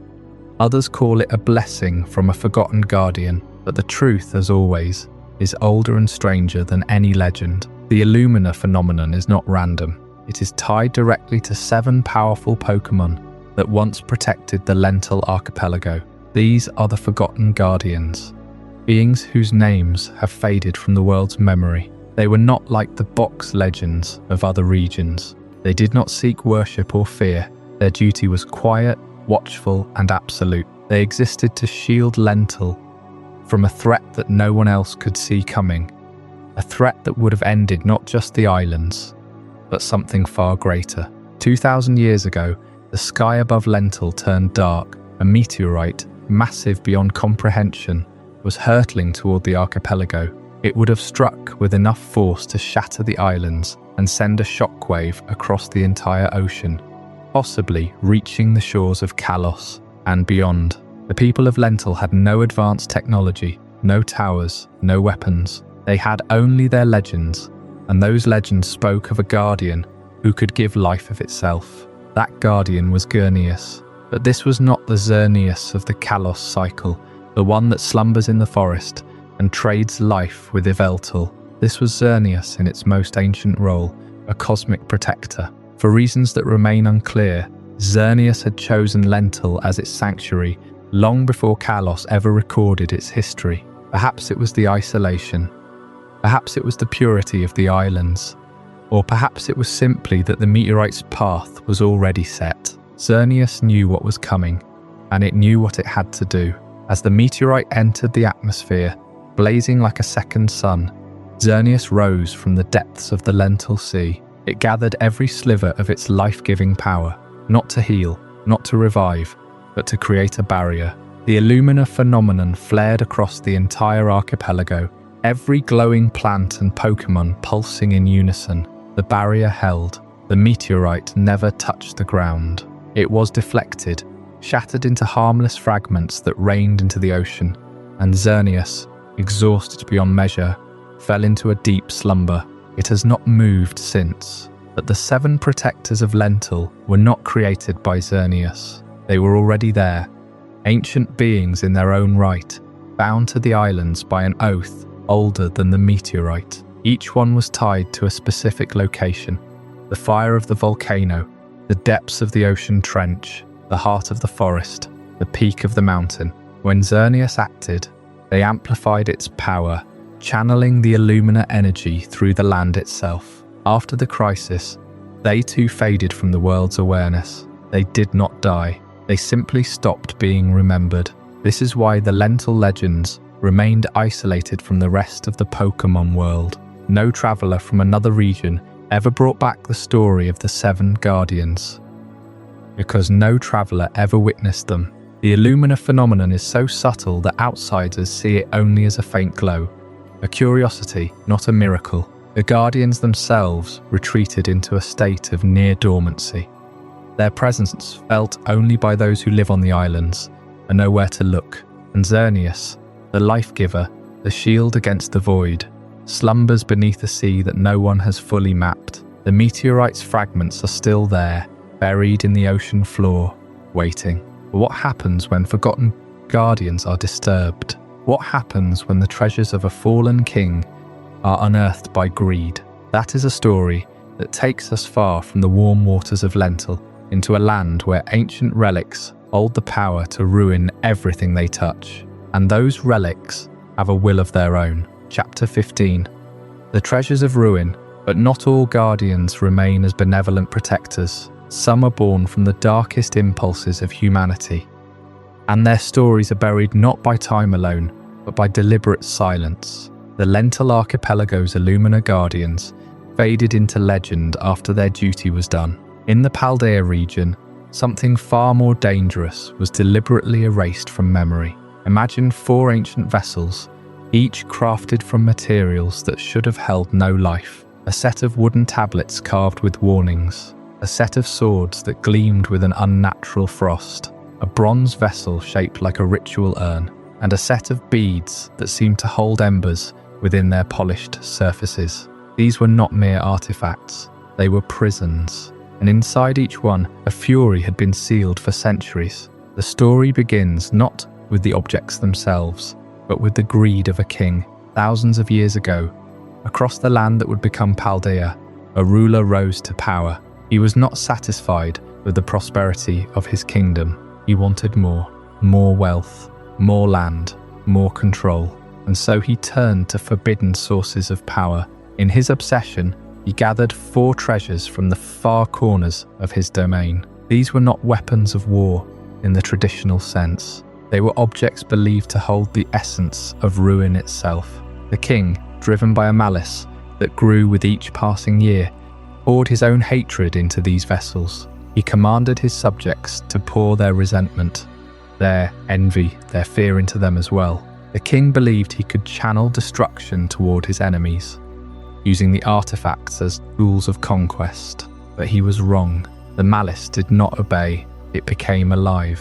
Each of the 4 treasures awakened as a living entity, a Pokémon born entirely from human cruelty. The wooden tablets became Wo-Cheen, a being of decay and corruption, whose very presence withers the land. The blades became Xianpao, a creature of bitter cold, whose spite freezes the heart of any who approach. The bronze vessel became Ting Lu, a force of suppression, weighing down hope and burying secrets in the earth. And the beads became Qi Yu, a spark of pure resentment, burning with the intensity of 1,000 fires that never go out. These 4 Pokémon, known collectively as the Treasures of Ruin, did not merely attack the kingdom, they consumed it. The king's own palace crumbled under their influence. His armies turned on one another. The land itself began to die. In desperation, the survivors turned to ancient trainers who understood the old ways. Masters who could command the forces of nature and spirit. These trainers, whose names have been lost to history, managed to subdue the 4 beings, but they could not destroy them. Malice is not so easily unmade, so they sealed them again, each within its original vessel. But this time, the seals were hidden. 4 shrines were constructed in remote corners of Paldea, each one a monument to the failure of royal ambition. The locations were marked only in secret texts, and the Treasures of Ruin were sworn to be forgotten. The king's name was struck from every record. His lineage was erased. The very existence of these 4 Pokémon became a forbidden subject. Even in modern times, the Paldean educational system does not teach this history. Walk into any academy in the region, open any standard textbook, and you will find no mention of Warqin, Qianpao, Tinglu, or Qiyu. The names have been systematically removed from every official document. The professors will not speak of them. The librarians will deny their existence. The shrines themselves are marked only as ancient ruins of unknown origin, and most people pass them without a second glance. But the objects are still there, and the malice is still alive. Every now and again, a rumor surfaces. A traveller claims to have seen a shadow moving among the tablets. A farmer reports that his fields froze overnight for no reason. A child finds a strange bead in the dust and feels a sudden warmth that should not be there. The seals are old. Time wears everything away, and the Treasures of Ruin wait, patient to stone, for the day when human greed once again opens the door. The sea holds its own guardian, of course. One whose silence is not born from malice, but from sorrow. In the deep waters beyond the Paldean coast, where the light never reaches, a presence has remained motionless for millennia. It has not been forgotten like the treasures, but it has chosen to be unheard. Its name echoes in the currents, a whisper that only the oldest sailors still remember, a guardian that withdrew not from defeat, but from heartbreak. The story of that silence is next. It is a story of loyalty betrayed, of a promise that could not be kept, and of a voice that has not spoken since the world last listened. That is Chapter 16, The Sea Guardian's Silence. And yet, for all the ruin that human greed can bring into the world, there are forces that choose silence over confrontation, withdrawal over war. The treasures of Paldea were sealed away by ancient wielders. But what of those guardians who never needed sealing because they simply receded from a world that had forgotten how to listen? Deep beneath the waves, beyond the reach of sunlight and the charts of any sailor, there exists a kingdom that was never conquered, never colonized, never even fully discovered. It is a realm of eternal cold, of water under crushing pressure, and of 2 beings whose names have passed from legend into something even quieter, a whisper that only the sea itself remembers. The ocean covers more than 70% of this planet, and within that vast dark expanse, there are places where human eyes have never truly seen. One such place is the Cold Sea, a region so remote and so deep that even the most advanced submarines would struggle to reach its heart. And at the heart of that frozen abyss lies the Temple of the Sea, a structure that predates any human civilization on this earth. It is not built from stone or coral, but from the pure crystallized essence of the ocean itself.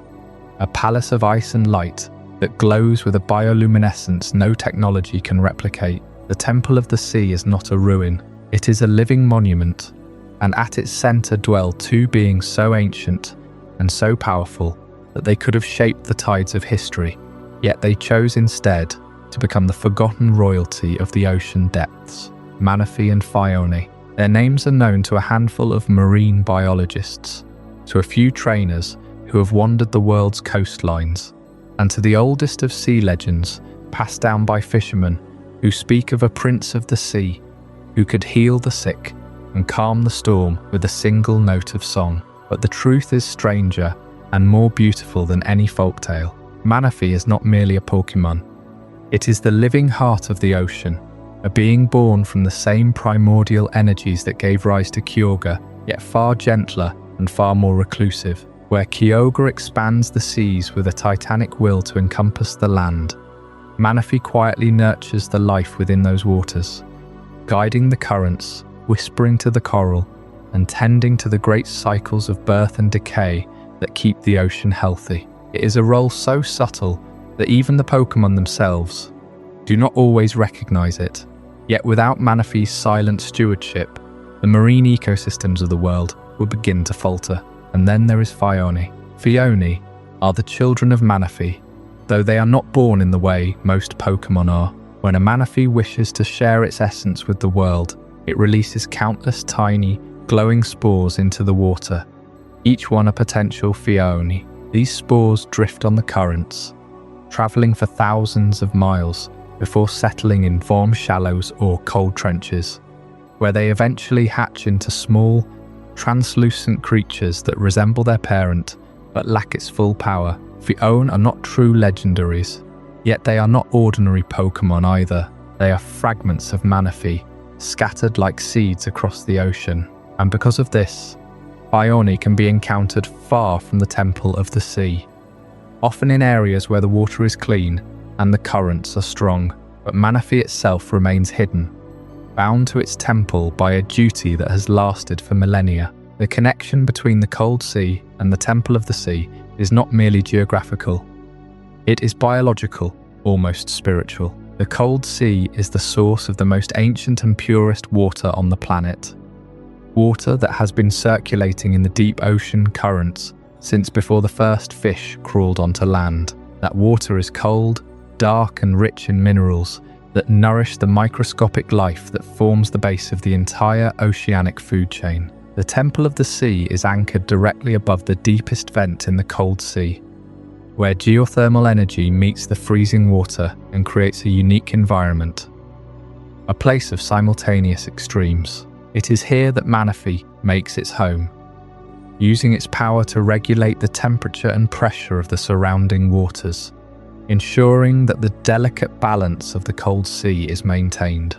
Without Manaphy, the Cold Sea would either freeze solid or boil away, and the consequences for the world's climate would be catastrophic. But why are these mythicals so rarely seen by humans despite their vast influence on marine life? The answer lies not in their power, but in their nature. Manaphy is not a being that seeks conflict or domination.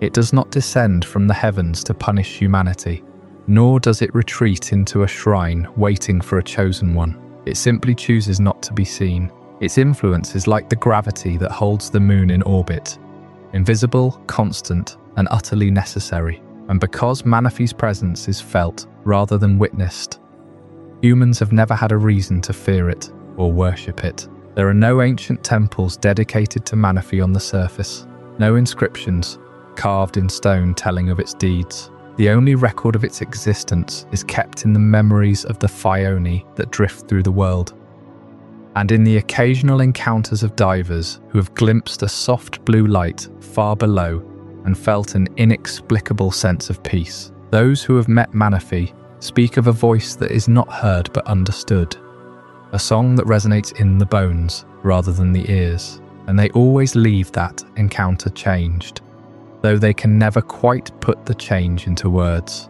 The Temple of the Sea itself is a paradox, a structure that is both physical and ephemeral. It is said that only those with a pure heart and a deep love for the ocean can even perceive its entrance, and even then the temple moves. It drifts slowly on the currents of the Cold Sea, a wandering palace that is never in the same place twice. This is why no map can mark its location, no satellite can photograph it, no expedition can find it on purpose. The temple reveals itself only when it chooses, and only to those who are worthy.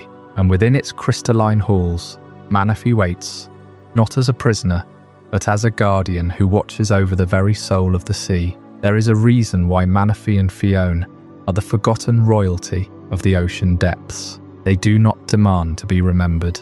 They do not need shrines or offerings or prayers. Their royalty is not of crowns and thrones, but of quiet responsibility and ancient continuity. They are the stewards of a world that humans can never fully explore.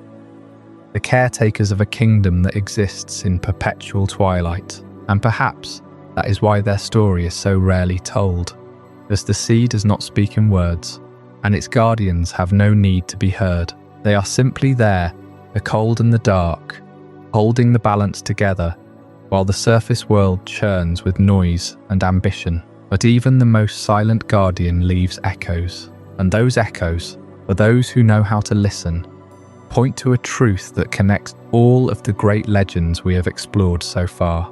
Every creation, every cataclysm, every resurrection, every withdrawal, they are all part of a larger cycle. And in that cycle, there are forces that operate not in sun or storms, but in the quiet, dreamlike spaces between waking and sleep.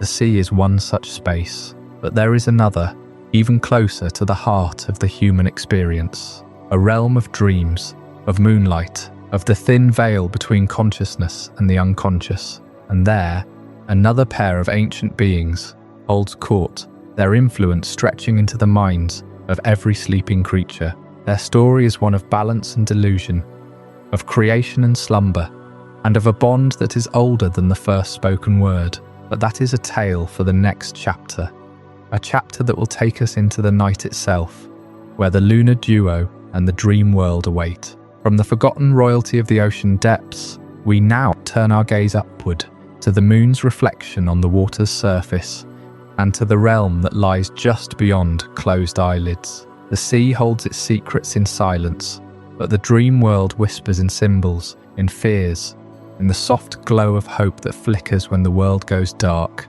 And at the heart of that endless inner landscape, two beings stand in eternal opposition, their story written not in stone or myth, but in the very rhythm of sleep itself. Cresselia and Darkrai are not merely legendary Pokémon. They are the twin architects of the subconscious, the light and shadow that dance across the mind of every human and Pokémon when consciousness surrenders to rest. Where Manaphy governed the physical depths, these two govern the intangible depths of thought and emotion. Cresselia, the lunar Pokémon, is said to carry a shimmering, crescent-shaped crest on its head, a source of gentle radiance that can soothe anxiety, cure nightmares, and bring peaceful dreams to those who are lost in fear. Her light is not harsh like the sun.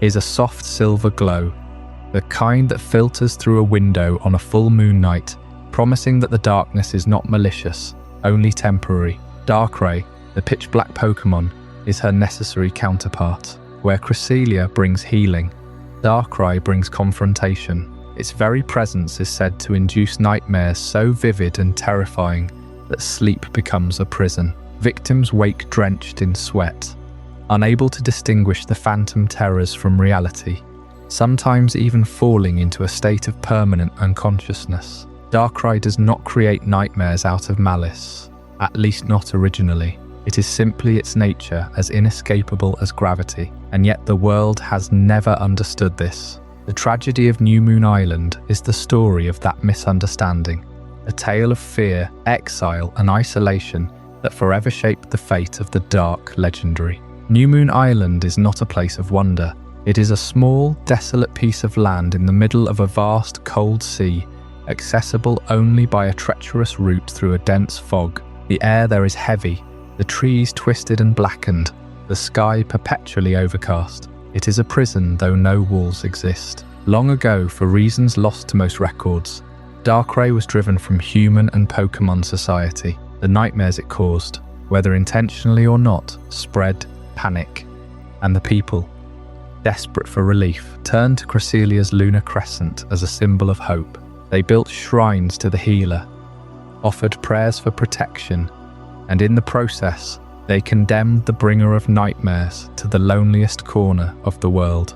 But here lies the deeper truth. Cresselia and Darkrai are not enemies in the way of predator and prey. They are a balance, two halves of a single cycle. Without nightmares, the mind cannot process fear. Without healing light, the soul cannot recover.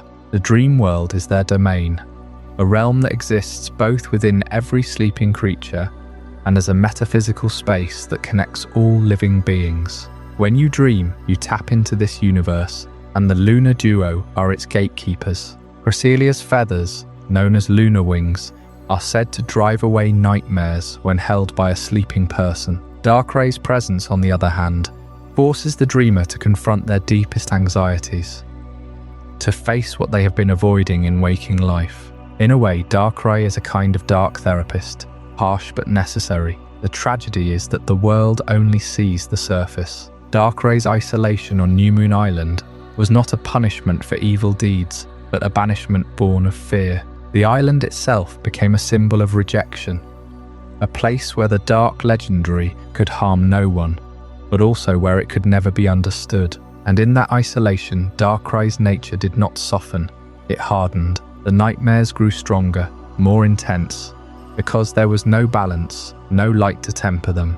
Cresselia, meanwhile, became revered as a savior, but she too is incomplete without her counterpart. The dream world thrives on opposition.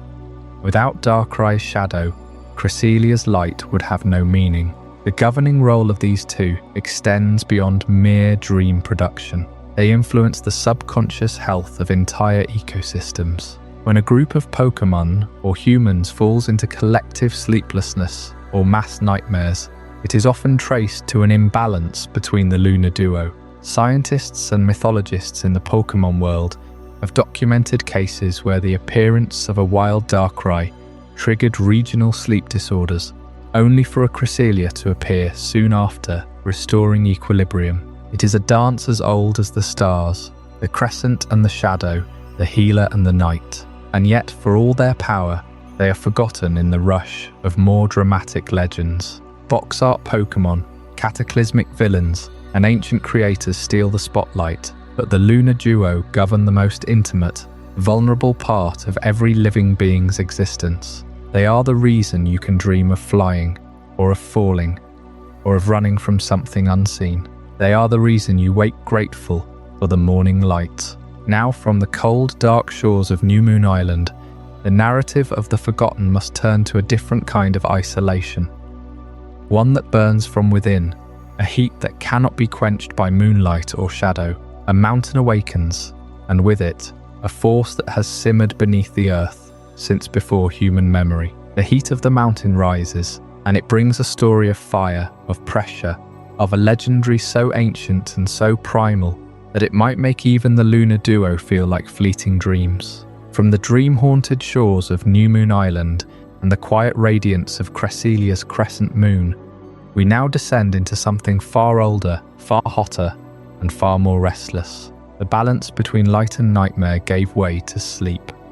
But beneath the crust of the Sinnoh region, a different kind of slumber has been unbroken for millennia. A sleep of molten stone and boiling blood, a sleep that, if disturbed, could reshape the very land we walk on. There is a mountain in Sinnoh called Stark Mountain, and it is not named for any human battle or any king's folly. It is named for the stark, unyielding truth of what lives inside it. The heat that rises from its peaks is not the heat of a dying campfire, but the steady, pulse-carrying warmth of the planet's own heartbeat. And at the center of that heartbeat, coiled in chambers of obsidian and basalt, dwells a legendary Pokémon that most trainers have forgotten even exists. Heatran, the legendary that time forgot in the depths of Stark Mountain. You might remember Heatran from the pages of a Pokédex entry or a brief encounter in the post-game of Pokémon Diamond, Pearl, or Platinum, but to dismiss it as just another rare catch is to overlook one of the most quietly essential figures in the entire geological history of Pokémon's world. This is not a Pokémon of written myth, not a tale passed down through ancient scrolls or whispered in temple ruins. Heatran's record is written in the language of magma chambers and tectonic plates. In the slow creep of continental drift and the sudden violence of volcanic eruption, the volcanic origins of the Sinnoh region and the boiling blood of the earth are not separate stories. They are the same story, told through the body of a Pokémon that has been sleeping in the hot heart of the mountain since before the first human set foot on the continent. Let us go back, far back, to the time before Sinnoh had a name, before the cobbled streets of Jubilife City or the icy peaks of Mount Coronet. Sinnoh was born from fire. The landmass we know today is a patchwork of ancient volcanic arcs, subduction zones, and magma upwellings that rose from the sea floor over hundreds of millions of years. Every rock on the surface, every vein of ore in the underground, every hot spring that still bubbles near the battle zone carries the memory of that infernal birth. And at the core of that memory, residing over the slow churning engine of the earth, is Heatran. Heatran is not merely a fire-type and steel-type Pokémon, it is a living forge. Its body is composed of molten iron and carbon, pressed together under pressures that would crush ordinary matter into diamond. Its blood is not blood as we know it, but a superheated slurry of liquid stone and metal oxides, glowing at temperatures that can exceed 2000 degrees Celsius. When Heatran stirs, the ground trembles. When it breathes steam and ash from vents miles away, and when it truly awakens, the mountain itself becomes a mouth of fire. But why is Heatran so often dismissed as a lesser legend, a footnote in the tapestry of Sinnoh's divine pantheon? Perhaps because it does not speak of creation or destruction in the grand, cosmic terms of Dialga or Palkia. It does not command space or time, does not bring life or death on a global scale. Its influence is subtle, measured in degrees of temperature and inches of crustal displacement. And yet, without Heatran's steady, patient work, Sinnoh would be a very different place. Consider the tectonic stability of the region. Sinnoh sits at the confluence of multiple geological forces, a place where the Earth's mantle is unusually active, without a force to regulate the flow of magma, to prevent the buildup of pressure that could crack the planet open like an egg. The entire region would be a landscape of perpetual catastrophe, volcanic winters, continent-spanning lava flows, and earthquakes that could split islands in half. Heatran, in its slow dormancy, acts as a safety valve. It sinks into the deepest magma chambers, absorbing excess heat, cooling the rock, and keeping the molten heart of the world from boiling over. This is why Stark Mountain is so stark. It is a volcano that has not erupted in recorded history, despite being geologically active. The reason is Heatran. The legendary that time forgot is, in fact, the reason the time itself is still safe to measure. There is a loneliness to Heatran's existence that mirrors the isolation we saw in Darkrai, but with a different texture.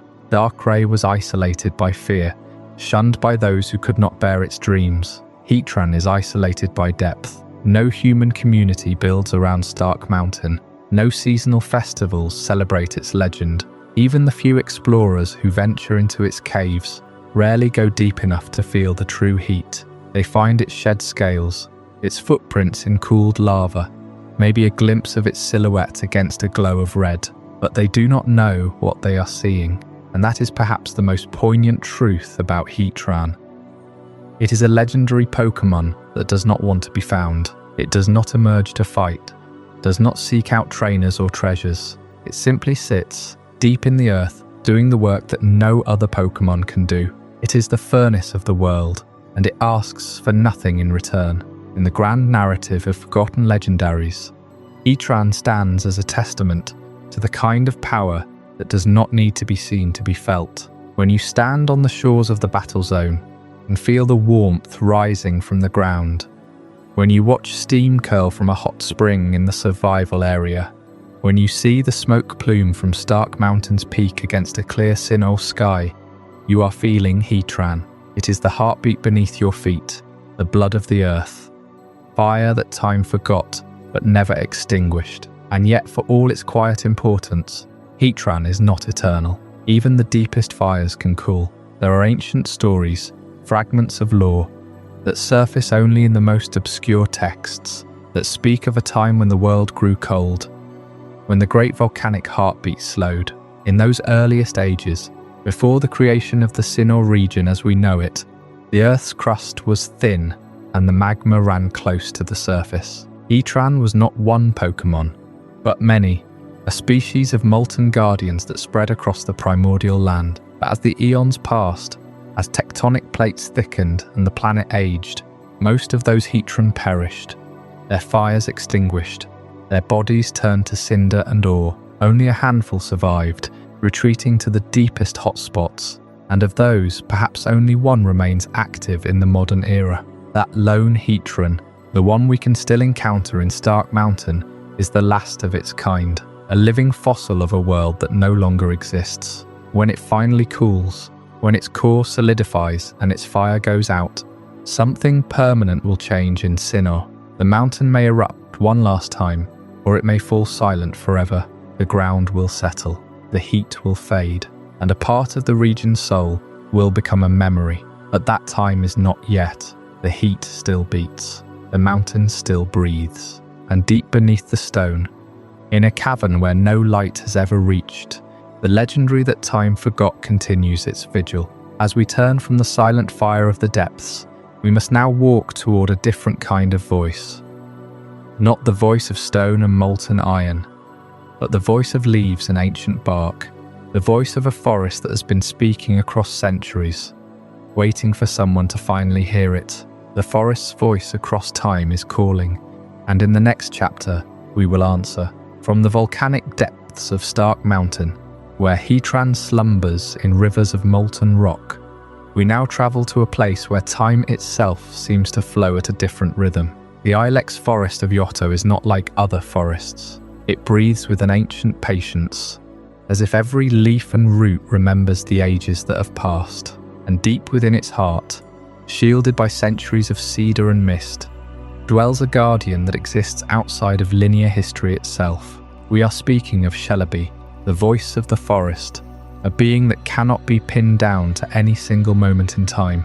Celebi is often described as a mythical Pokémon of time travel, but that is only the surface of its nature. In the old tales of Johto, it is not a master of chronology in the way Dialga commands the flow of seconds and hours. Instead, Celebi is a presence that weaves through past, present and future.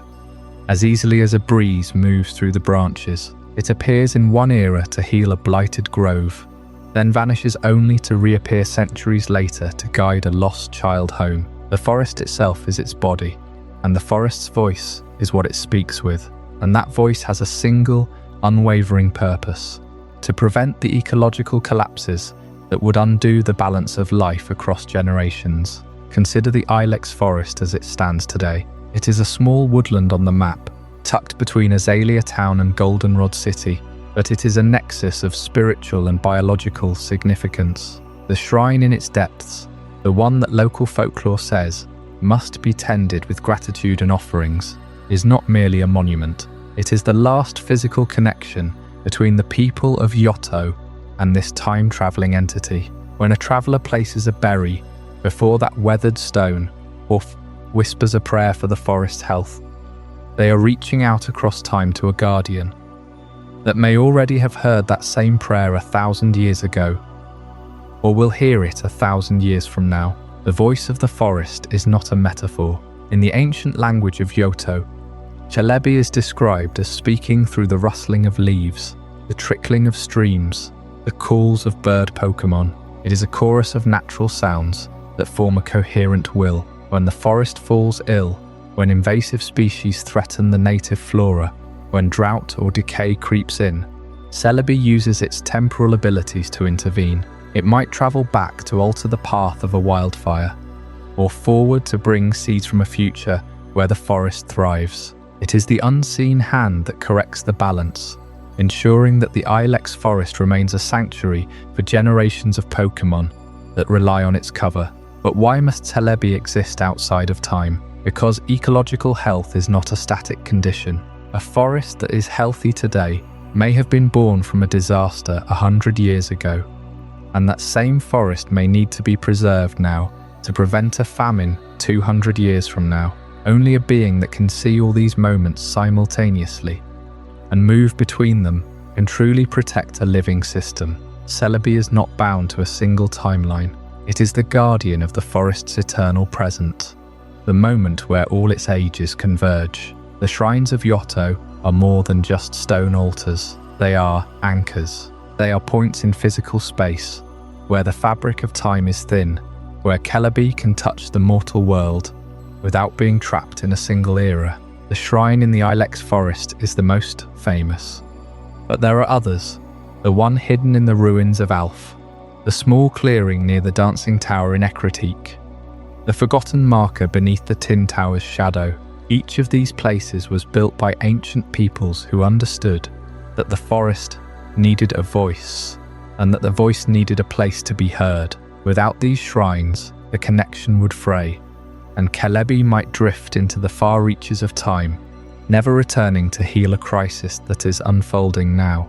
And so the forest remains. It remains because a small fairy-like being, often no larger than a human child, flits through its canopy, watching over every caterpillar and every oak. It remains because the people of Yoto, even if they have forgotten why, still leave offerings at the shrine.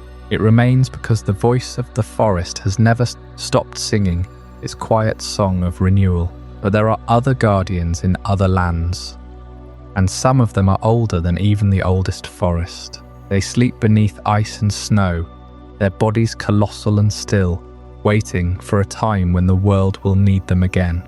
In the Crown Tundra, a frozen region far from Yoto's temperate woods, 3 giant forms lie buried under centuries of frost. They are not voices of a forest. They are the silence of a forgotten age, and soon we will have to step into that frozen silence to understand what they guard. I hope you're as amazed by this as I am. If you want to stay updated on more content like this, make sure to subscribe and join our community of curious minds. Trust me, what's coming next will challenge everything you thought you knew. From the Ilex forest and its timeless guardian, we now turn to a different kind of stillness. Frozen peaks of the Crown Tundra, where 2 Colossi have waited for centuries, buried not in stone or ice, but in pure elemental force. While Celebi exists outside of linear history, these 2 were deliberately placed outside of memory. Their very existence erased from the record for reasons that even the oldest Galarian text struggle to explain. Regileki and Regidrago, the forgotten members of the Regi family. Most trainers know the original trio, Regirock, Regis and Registeel, the ancient golems carved from the materials of 3 human ages. But the Crown Tundra hides a darker secret. Before those 3 were crafted, there were 6 Regis in total. The first 2 were not built from stone or ice or steel. They were built from concepts. One was pure electricity, the other pure dragon energy, and the ancient people of Galar feared them more than any other legendary they had ever encountered. Not because of their power alone, but because that power had no vessel. It was raw, untamed, and utterly uncontainable. Think of the Split Decision ruins. Their architecture is unlike any other temple in Galar. 2 symmetrical chambers, each angled toward a central altar, as if the builders were trying to force a choice. A binary decision carved into the very foundation. The ruins were not designed to honor the Regis. They were designed to seal them. The twin chambers hold the keys, one for Regileki, whose body is lightning made manifest, and one for Regidrago, whose entire form is compressed draconic essence. But the seal is not a lock. It is a question. Which one do you awaken? The ruins force a choice, because the ancient Galarians believed that releasing both at once would tear the fabric of the Crown Tundra apart. The sealing mechanism itself is a marvel of ancient engineering. Each chamber contains a pattern of glowing pillars, arranged in a geometric sequence that aligns with the ley lines beneath the tundra.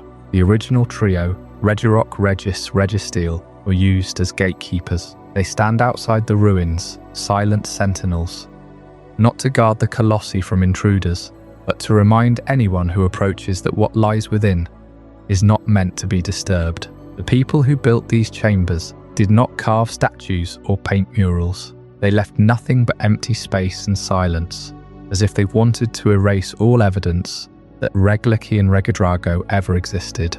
Why such fear? The answer lies in what these two represent. Regieleki is not just an electric type, it is the embodiment of pure energy, no solid body, no fixed form. It generates enough electricity to power an entire region, but it cannot control its own output. Its attacks are not aimed, they are released. The ancient Galarians witnessed a single discharge from Regieleki that carved a ravine across the Tundra, a scar that still glows faintly during thunderstorms. They realized that if it ever fully awakened, it would not stop until every particle of its energy had been spent, leaving nothing but a scorched crater where the crown once stood. Regidrago is even more unsettling. Its body is composed entirely of crystallized dragon energy, compressed into a vaguely draconic shape, but it has no eyes, no mouth, no limbs in the traditional sense. It is a living core, pulsing with the essence of every dragon type that has ever existed, or so the legends say. The old Galarian texts claim that the first king of the region attempted to harness Regidrago's power to command wild dragons, but the Colossus would not be controlled. It simply absorbed every dragon Pokémon in the vicinity and grew larger, denser, until the king himself was forced to seal it away. The ironies are bitter. The very tool meant to unify the kingdom became its greatest threat, and so the split decision ruins became a tomb of indecision. The ancient people did not destroy Regieleki or Regidrago because they could not. They could only redirect their energy into the ground, where it still hums beneath the permafrost. The ruins are not a monument to victory, they are a monument to fear. Every time a trainer enters that central chamber and chooses which Regi to awaken, they are repeating an ancient ritual, one that carried with it a terrible responsibility. The old king decreed that only one should ever be released, and even then, only as a last resort. The other must remain forever sealed, a decision that echoes through the ages. But why were these two forgotten, while the original trio are so well known? Because the trio was safe. Regirock, Regis and Registeel are stable. They have defined forms, predictable behaviours, and their power is limited by the materials of their construction. You can reason with them, to some extent. You can contain them. But Regieleki and Regidrago are not bound by physical limits. They are pure concepts given form, and concepts cannot be reasoned with. The ancient Galarians chose to suppress the memory of the Colossi, because remembering them would mean admitting that the seal might one day fail. It is easier to forget a nightmare than to face it, and yet the Crown Tundra holds its secrets close. Even now, the ruins remain a place of quiet tension. The snow never drifts too deeply over the entrance. The pillars never crack. The ground never shifts. It is as if the very land is holding its breath, waiting for someone to make the decision that the ancient king could not. A choice between lightning and dragonfire, between raw energy and ancient essence, and whichever Regi you set free, the other will continue to dream in its chamber, a silent colossus, forgotten but never truly gone. As we leave the frozen tundra behind, our next journey takes us far from the cold, to a realm of light and shadow, where two emissaries maintain a fragile balance. They are the messengers of the sun and the moon, and their story is one of duty, sacrifice, and the quiet power of watching over a world that hardly knows they exist. From the colossal stillness of the Crown Tundra, where Regieleki and Regidrago slumbered as the forgotten keepers of an ancient Galarian fear, we now sail across the sea to a chain of islands bathed in perpetual sunlight and shadow. Alola, a region where the very fabric of reality is woven not from the earth or the sky alone, but from the light of a sun that never truly sets, and the gaze of a moon that watches over dreams. Here, the legends are not carved into stone or etched into the frozen ground.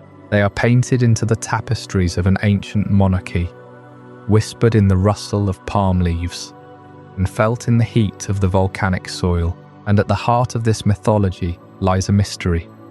Two beings that were not born as gods, but became gods through the choices of a world that needed them. Solgaleo and Lunar, the emissaries of the sun and moon. To the people of Alola, they are not just Pokémon, They are the guardians of a delicate balance, the bringers of cycles, the silent witnesses to the rise and fall of kings. But what if I told you that these two radiant deities were not native to Alola at all, that they arrived from somewhere else, somewhere far stranger than any known region? In the language of Alola's oldest stories, they are called the beasts that devour the sun and the moon. And beyond the veil of this world, in the language of the Ultra Beasts, they are something else entirely. Let's begin with the tapestries. Deep within the ruins of the ancient Alolan monarchy, in the shadow of the Great Pony Canyon, there are woven fabrics that date back to the first human settlements on these islands. They depict a time before time, when the sky was empty and the sea was cold. According to the oral traditions passed down by the Kahunas, the first king of Alola, a figure whose name has been lost to the waves, stood at the edge of a massive crater and witnessed a tear in the sky. Not a storm, not a meteor, a hole, an ultra wormhole, though the ancients had no word for it. Through this portal stepped two beings of pure energy, one golden and fierce, the other silver and serene. The king, fearing they were harbingers of destruction, prepared for war. But instead of attacking, the beings circled the island, and where they passed, the land began to bloom. The sun grew warmer, but not scorching. The moon grew brighter, but not blinding. They were not invaders, they were settlers. And so the Alolan people named them the sun and the moon, and built a monarchy that revolved around their cycles. But the tapestries hold a darker thread. They show that the opening of the ultra wormhole was not a one-time event. It was a door left ajar, and through that door, other things could slip through, things that did not come in peace. The ancient kings of Alola understood this risk, and so they built temples, not to worship the emissaries, but to seal the wormhole's influence. The altar of the sun and the altar of the moon, massive stone structures that channel the light of their respective celestial bodies, were designed to keep the balance. As long as the sun and moon rose and set in harmony, the ultra wormhole would remain dormant, but the emissaries themselves were never fully bound to this world. They were free to come and go because they were not of it. This is where the truth of Solgaleo and Lunala becomes strange and beautiful. In the modern age, researchers from the Ether Foundation discovered that these two Pokémon are, in fact, Ultra Beasts. Technically, they are classified as such, but unlike the other Ultra Beasts, the bizarre, elegant, terrifying creatures from the Ultra Deep Sea, Solgaleo and Lunala have the ability to cross dimensions at will. They are not lost. They are not invasive. They are travelers. In Alola, they chose to stay. They became the sun and moon of the islands, not because they controlled those celestial bodies, but because they embodied their essence. Solgaleo, the lion whose mane burns with the heat of 1,000 stars, can become a portal of light. Lunala, the bat whose wings are woven from the fabric of night and open a passage through shadows. Together, they represent the two faces of the same cosmic doorway. But there is a third figure in this story, one that the tapestries do not show, because its existence was erased from memory. Necrozma, the Blinding One. In the ancient Alolan legends, there was a time when the world had no light at all, not because the sun and moon were absent, but because something had consumed them. The ancestors spoke of a tower, a structure so tall it pierced the clouds, built not by humans but by something else. A megalo tower rising from the depths of the sea, and inside it, a being of pure prismatic energy that had lost its way. The Blinding One, they called it. It was not evil. It was not cruel. It was broken. It had come to Alola through the same ultra wormhole, but unlike the emissaries, it had no light of its own. It was a creature of hunger, desperate to feed on the light of everything around it. The ancients, in their wisdom, sealed it inside the megalo tower, buried it beneath the waves, and then, deliberately, methodically, erased its story from every record. They wanted to forget it. They needed to forget it, because the memory of such a terrible emptiness could drive a civilization mad. And so Necrozma slumbered in the darkness, forgotten by all but the whispers of the sea. until the day the ultra wormholes reopened and the light of the world flickered. The Emissaries felt it. Solgaleo and Lunar, the creators of the Alolan dawn and dusk, knew that their counterpart had stirred, and when the time came, they would have to choose: to protect their adopted home, or to face the blinding one in a battle that could shatter the very dimensions they guarded. The ancient tapestries of Alola's monarchy are not merely history, they are a warning. They tell us that the gods we welcome into our world are never fully ours. They come with their own pasts, their own hungers, their own forgotten kin, and sometimes the most powerful legends are the ones we choose to bury, the ones we pray never wake. But the island guardians of Alola have their own judgment to pass. They watch from their shrines, waiting for the moment when the balance shifts too far. And when that moment comes, they will not call upon the sun or the moon. They will call upon something older, something that has always been watching, just beyond the light. From the cosmic light of Solgaleo and the lunar depths of Lunar, we now turn our gaze downward to the very soil of Alola itself. Those two great emissaries of the sun and moon were worshipped by the ancient Alolan monarchy as gods from beyond the ultra wormholes. But the islands were not ruled by absent deities alone. There were other powers, older and far more intimate with the land.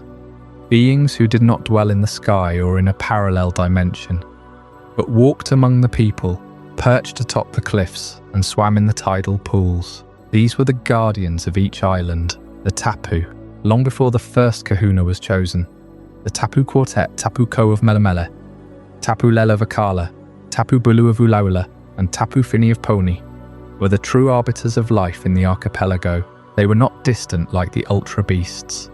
They were fickle, close, and deeply personal. A fisherman who cast his net too far might find his boat capsized by Tapu Fini's mist. A farmer who neglected to leave an offering would see his crops wither under Tapu Bulu's silent glare, and a child who wandered carelessly into the forest could be led astray by Tapu Koko's pranks. Pranks that could turn deadly if the guardian was in a sour mood. The relationship between humans and the Tapu was one of constant negotiation, a delicate dance of respect and fear. The people of Alola understood that the Tapu were not malevolent, but they were not benevolent in a predictable sense. They were forces of nature, and like nature, they could be generous one day and devastating the next. A Tapu's blessing could bring abundant fruit, clear skies, and abundant fish. A Tapu's curse could summon storms, blight, and strange illnesses. So the ancient Alolans devised a system to keep the peace. They created the role of the kahuna, a human champion and mediator who would communicate with the guardian of each island. The kahuna was not a ruler in the usual sense. They were more of a priest, a diplomat, and a living offering. They would undergo trials, not to prove strength alone, but to demonstrate that they understood the Tapu's moods and could channel the guardian's power without angering it. Those trials became the foundation of Alolan island culture. Each island had a set of challenges that mimicked the guardian's domain. On Melemele, the trials were swift, electric, and often playful, much like Tapu Koko. On Akala, they were full of vibrant energy and sudden bursts of healing and harm, mirroring Tapu Lele's capricious aura. On Ulaula, the trials were harsh, demanding endurance against nature's fury, a reflection of Tapu Bulu's uncompromising wrath. And on Pony, the trials were lonely, mysterious, and steeped in the fog of memory, for Tapu Fini is the guardian of the dead and the purifier of grudges. Every kahuna had to complete these trials, and every trial was designed to appease the guardian, to show that humanity still remembered its place. But as the generations passed, Alola began to change. Ships from distant regions arrived, bringing technology, tourism, and a new kind of thinking. The old ways were seen as superstition. The trials became more ceremonial, more about island pride than about genuine appeasement. The Tapu felt the shift. They had watched over Alola since time immemorial, but they could not adapt to a world that no longer needed their judgment. One by one, the guardians retreated. Tapu Koko stopped appearing in the berry fields. Tapu Lele's healing mist grew faint, Tapu Bulu's stamping footsteps were heard less often in the mountains, and Tapu Fini's fog lifted from the shores, revealing a sea that no longer whispered secrets. The Tapu did not abandon Alola completely. They simply withdrew into their shrines, into the deepest groves and the most remote cliffs, waiting for a time when humanity would again seek their counsel. Yet even in their retreat, the Tapu's judgment lingers. The land remembers. The tides still obey Tapu Fini's will, even if she no longer walks the beaches. The Tapu's power is woven into the very fabric of Alola, and every trial that a modern kahuna conducts is a fragile echo of that ancient covenant. The question now is not whether the Guardians will return, but whether humanity will ever again understand what it means to live under their gaze. Because when the Guardians withdraw, something else must fill the void. Something that governs the cycle of growth, of abundance, of the harvest itself. And that force, that ruler of bountiful seasons, has a story far older than any kahuna's trial, waiting to be remembered. The Tapu Guardians of Alola were never truly forgotten. They were feared, respected, and appeased through trials that tested the very spirit of the islanders. Their power was a constant presence, woven into the fabric of daily life. But what happens to a god when its people simply stop showing up?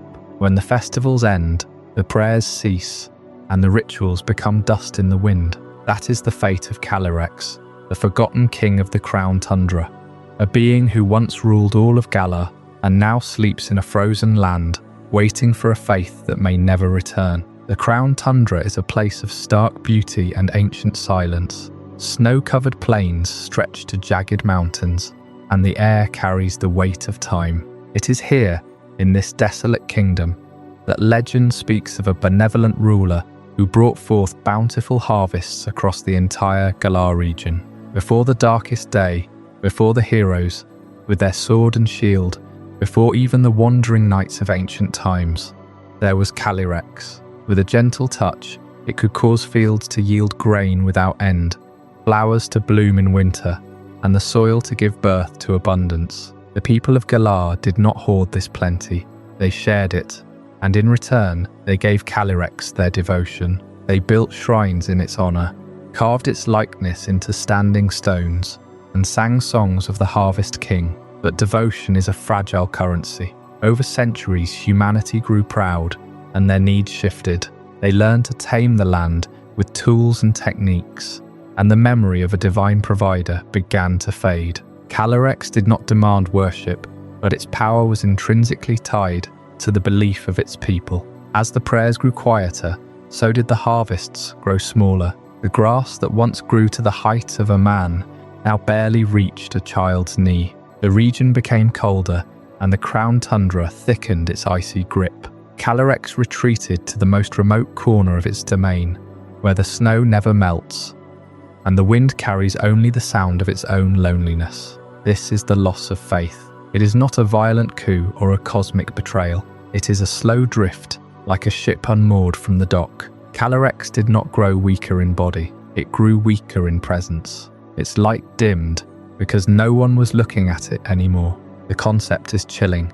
A god that can only exist if enough humans remember it exists. And so Calyrex became a ghost in its own temple, a king without subjects. Yet even in its fading state, it was not entirely alone. It had two steadfast companions, two creatures of incredible power and loyalty, who refused to abandon their monarch. Those companions are Glastria and Spectria. Glastria is a horse of ice and iron, its body armoured in frozen crystals, its breath a blizzard. Spectria is a pony of shadow, and Will-o'-the-Wisp, its mane a ghostly flame that drifts across the frost. These two steeds are not merely servants.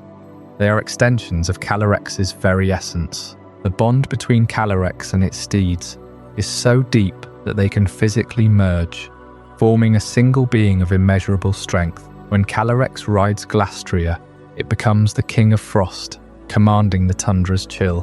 When it rides Spectria, it becomes the king of ghosts, a phantom sovereign moving between the world of the living and the spirit realm. In either form, the king returns to something close to its former glory, but never fully. The missing piece is not a steed, it is a kingdom. The story of Calyrex is a quiet tragedy. The crown Tundra holds the ruins of what was once a thriving civilization. Statues of Calyrex lie toppled and half buried in snow. Inscriptions in an old Galarian script read of a time when the king would walk among the people, teaching them the secrets of the soil. But now, the only ones who even speak its name are a handful of historians, a few elderly villagers in Freezington, and the Pokémon themselves. The loyal Glastria and Spectria still roam the tundra, waiting for a master who needs them less and less. They guard their king with fierce devotion, not out of duty, but out of love. They are the last subjects of a kingdom of two. For those who venture into the depths of the crown tundra, there is a chance to meet Calyrex. It does not roar or challenge. It approaches with a gentle curiosity, as if evaluating whether this human remembers the oaths of old. And if you prove yourself worthy, it may offer to share its power once more. But the bond is fragile. Calyrex needs someone who believes, truly believes, not just in its strength, but in its purpose. To bring back the harvest, to warm the land, to remind the world of a time when the earth gave freely, and humans were grateful. That is a heavy burden for any trainer. And so the Forgotten King waits, half asleep in the snow. It is not angry. It is not vengeful. It is simply sad and lonely and hopeful that one day someone will remember the song of the bountiful harvest. Until then, the wind carries its story across the frozen peaks, a whisper that fades into the quiet of the night. This ancient tale of faith and loyalty leads us to another mystery of the deep, a legend that has bubbled up from the ocean floor, a prince who rules not land but a liquid kingdom. But that is a story for another night, when we explore the myth of the Sea Prince. From the crown Tundra, where a forgotten king once ruled over a land that no longer remembered him, we now descend into the depths of another kind of forgetting. Not the forgetting that comes from neglect or the slow erosion of faith, but the forgetting that happens when a truth becomes so vast, so woven into the fabric of everyday life, that it ceases to be seen at all. We turn now to the sea, and to a legend that has never truly been lost, but which has been quietly preserved in the currents, in the songs of waves, and in the hearts of a people who live where the land meets the salt water. This is the myth of the Sea Prince. The ocean has always been a place of mystery in the Pokémon world. Its depths are uncharted, its currents unpredictable, and its creatures often beyond comprehension. But among all the stories told by sailors, fishermen and coastal tribes, one figure stands out as both protector and promise, the Prince of the Sea. Not a ruler in the human sense, but a being of immense gentle power, a creature born from the heart of the ocean itself, carrying the will of the seas in every shimmering fin. And this prince is not alone. His story is bound to a people called the Samir, a name that echoes through the oral histories of remote island communities, a people who've kept the prince's legacy alive for generations. The Samir are not a nation found on any modern map. They are a scattered lineage, a collection of families and villages that share a common heritage, a common reverence for the sea, and a common memory of a sacred event. According to their oldest tales, the Samir once lived in harmony with the Prince of the Sea, a being they called Manaphy. Manaphy was not a distant god. It swam among them, guided their boats to safe harbours, taught them which tides brought abundance and which brought danger. The Samir believed that Manaphy was the heart of the ocean, a living pulse that kept the waters balanced. And when Manaphy chose to leave the world of humans, it did not depart in anger or betrayal. It left something behind, an egg, the Manaphy egg. In the folklore of the Samir, this egg is not simply a container for a future Pokémon. It is a covenant, a promise that the Prince of the Sea would one day return. The egg was said to glow with a faint blue light, pulsing in rhythm with the moon's pull on the tides. It was kept in a shrine of coral and pearl, hidden beneath the waves in a sacred grotto that only the Samir elders knew how to find. The egg became the centerpiece of their maritime culture. Every year, during the season of the Great Migration, the Samir would hold a ceremony, They would bring offerings of rare shells and singing stones to the grotto, and they would sing the old songs that told of the prince's kindness and the ocean's bounty. They believed that as long as the egg was cared for, the seas would remain generous. But the world changed. The Samir faced pressures from expanding civilizations, from modern shipping lanes, from the noise of progress that drowned out their ancient songs. Many of their villages were abandoned or absorbed into larger towns. The shrine was forgotten by all but a few, yet the egg never disappeared.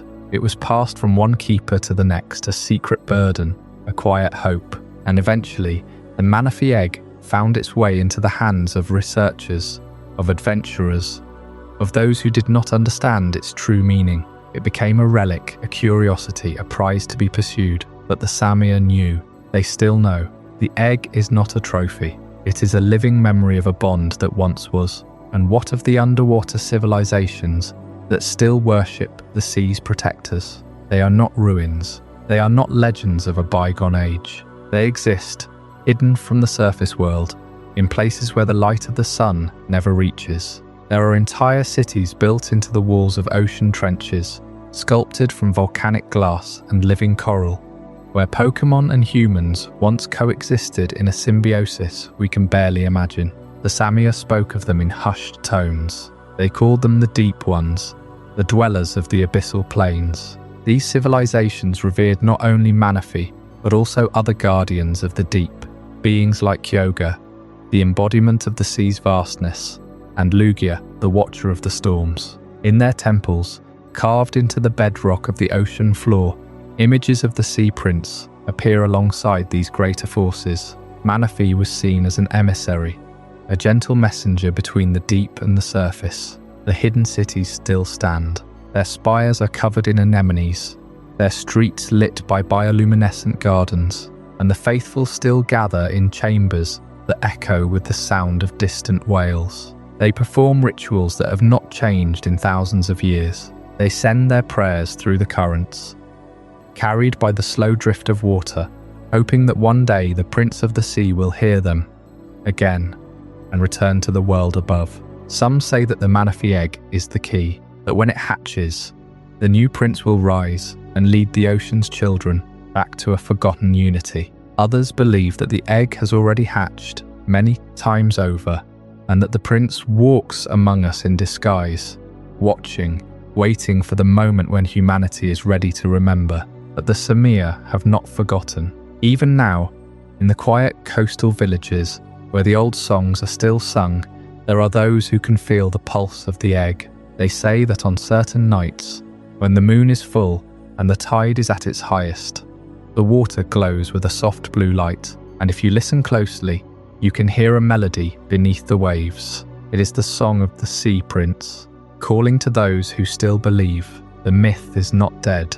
It is simply submerged, waiting for the right moment to break the surface. And as we prepare to leave these depths, we turn our gaze to another kind of hidden truth, another mystery that lies beneath a different surface. The next chapter will take us into the heart of Paldea, to a place where time itself has twisted into something strange and wonderful, a place known as the Great Crater. What awaits us there is not a legend of the sea, but a paradox, the paradox of the Great Crater, and it will challenge everything we think we know about, past, present, and future. The story of the Prince of the Sea, a tiny egg that held the heart of the ocean, reminds us that the most powerful legends are not always the ones that roar from the sky. Sometimes they are carried in the current, passed down by a people who understood that true guardianship meant letting go. And as we leave those warm southern waters behind, we find ourselves in a land where time itself seems to have cracked open. There is a place in Paldea where the past and the future bleed into one another, where ancient scales touch metal alloys, and where the great rift in the earth is not just a wound in the ground, but a wound in history. This is Area Zero, the Great Crater, a scar that plunges so deep into the heart of the region that the light of day struggles to reach the bottom. And within that abyss, something impossible has taken shape. Not one creature, but two, beasts that should not exist, because they belong to eras that have never met. They call them the Paradox Pokémon, and their names are Corydon and Miridon. You stand at the edge of the crater, and you feel the wind rising from below, warm and damp, carrying a smell unlike anything you have ever known. It smells of ozone and wet stone, and something else, something ancient and new at the same time. And if you listen closely, you can hear a sound like a heartbeat, low and steady, pulsing from the depths. That sound is the signature of a living paradox, because down there, in the hidden laboratory of the professor, someone unlocked a door that should never have been opened, a door to the distant past and the far future, both at once. To understand Corydon and Miridon, you must first understand that they are not myths in the traditional sense. They are not gods born from the prayers of ancient people. They are not guardians moulded by the elements. They are legends of time, not faith. And that distinction matters, because while a myth is a story passed down through generations, slowly changing with each telling, a time traveler is a fact that does not care about your beliefs. It simply arrives from a different when, and by its presence, it rewrites the story itself. The Great Crater is a point of convergence. Deep within its layered walls, a professor discovered a source of incredible energy, a power that could reach across the ages. And through that power, they pulled creatures from the past and from the future into the present. But not just any creatures. They pulled the ones that had become legends, precisely because they had disappeared. Corydon, the Winged King, a beast of primal ferocity with a body built for the harshest prehistory, and Miridon, the Iron Serpent, a sleek metallic dragon from a future so distant that no human memory can reach it. Now, ask yourself this. If a creature from the past is brought into the present, does it remain a relic? Or does it become something new? And if a creature from the future arrives here, is it a prophecy? Or is it a warning?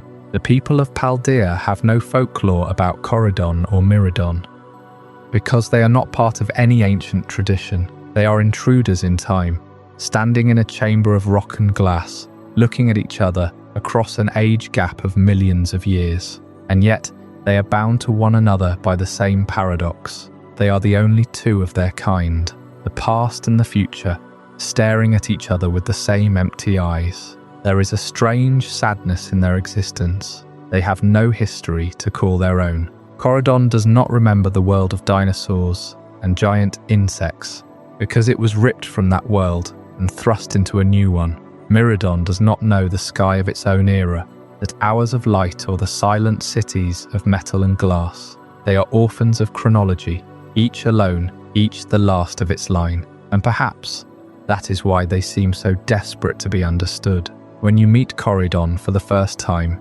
it is not as an enemy, it is as a companion. It approaches you, curious and cautious, its feathered crest glowing with a soft, warm light. It lets you ride it across the fields of Paldea, leaping over mountains and diving into rivers. It trusts you, and in that trust, you feel the weight of its loneliness. It has no pack. It has no memory of a home. You are its only anchor in this strange new world. And Miridon, the one from the future, is the same.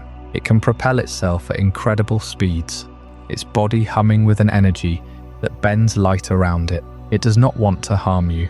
It wants to be seen. It wants someone to understand that it is not just a machine, not just a relic of tomorrow. It is a living creature with a heart that beats in a rhythm only the future knows. The professor who brought them here, whose name was either Sada or Churro, depending on which vision of the timeline you follow, they believed that time itself could be conquered.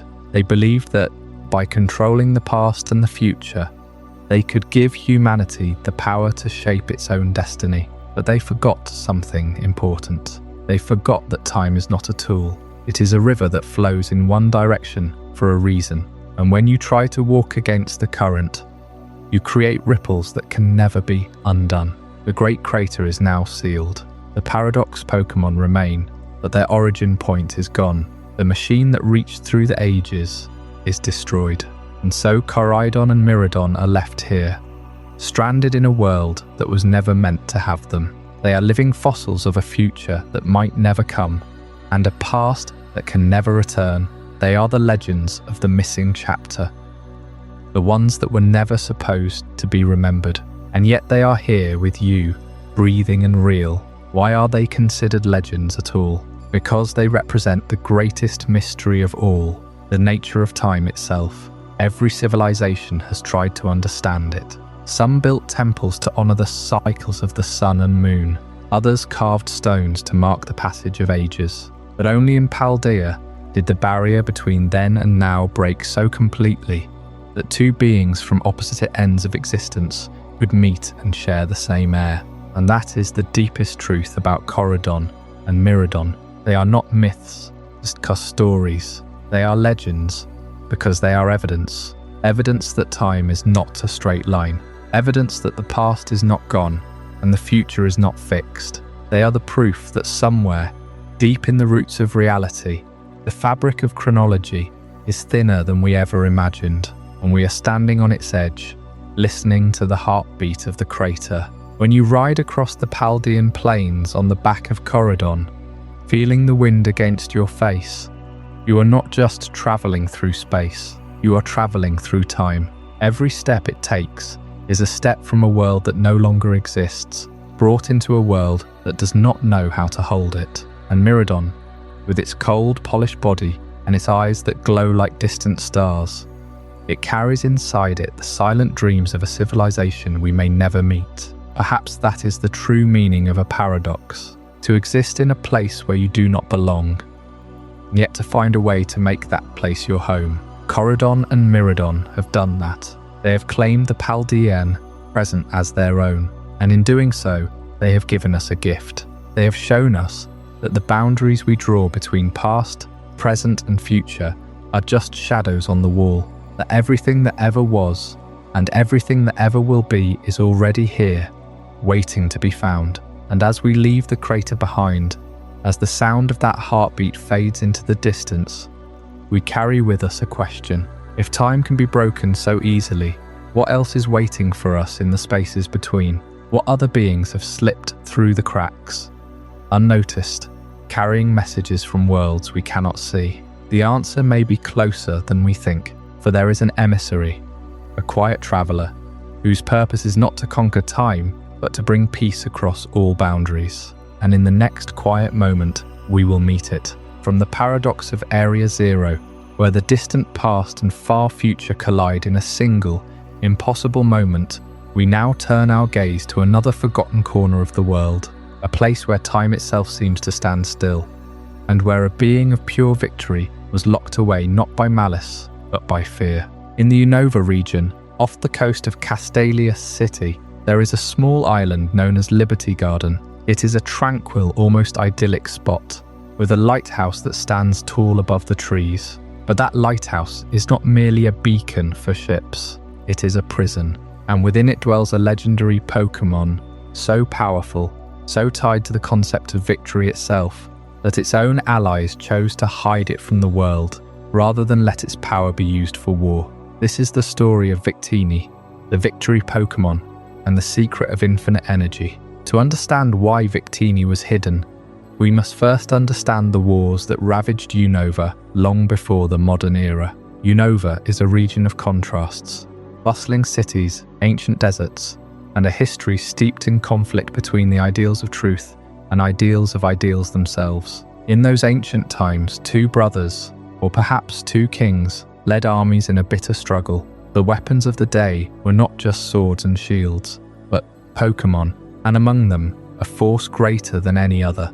It is said that Victini possesses an infinite wellspring of energy, a limitless power that could fuel any machine, any army, any ambition. The Pokémon itself is small, almost cute, with a cheerful demeanor and ears shaped like a V for victory, but its power is anything but small. The ancient rulers of Unova, knowing that this power could tip the scales of any conflict, grew terrified. If Victini fell into the wrong hands, the war would never end. The victor would have access to a perpetual source of energy, an unending stream of power that could sustain their armies indefinitely. And so, rather than use Victini for their own cause, they made a difficult choice. They constructed a lighthouse on a remote island, a place of solitude and isolation, and they sealed the victory Pokémon inside.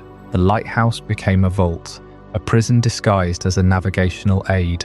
They did this not because they hated Victini, but because they feared what its power could do in a world at war. They chose to forget it, to hide it away, to pretend that the Emissary of Peace had never existed, that the legend of infinite energy did not die. Over the centuries, whispers of Victini's power reached the ears of a modern villainous team, Team Plasma, who sought to exploit it. Their leader, Getsis, understood that if he could harness Victini's infinite energy, he could control all of Unova, perhaps the entire world. The very fear that drove the ancient kings to hide Victini was the same fear that motivated Getsis to find it. The lighthouse, once a prison of peace, became a target of greed.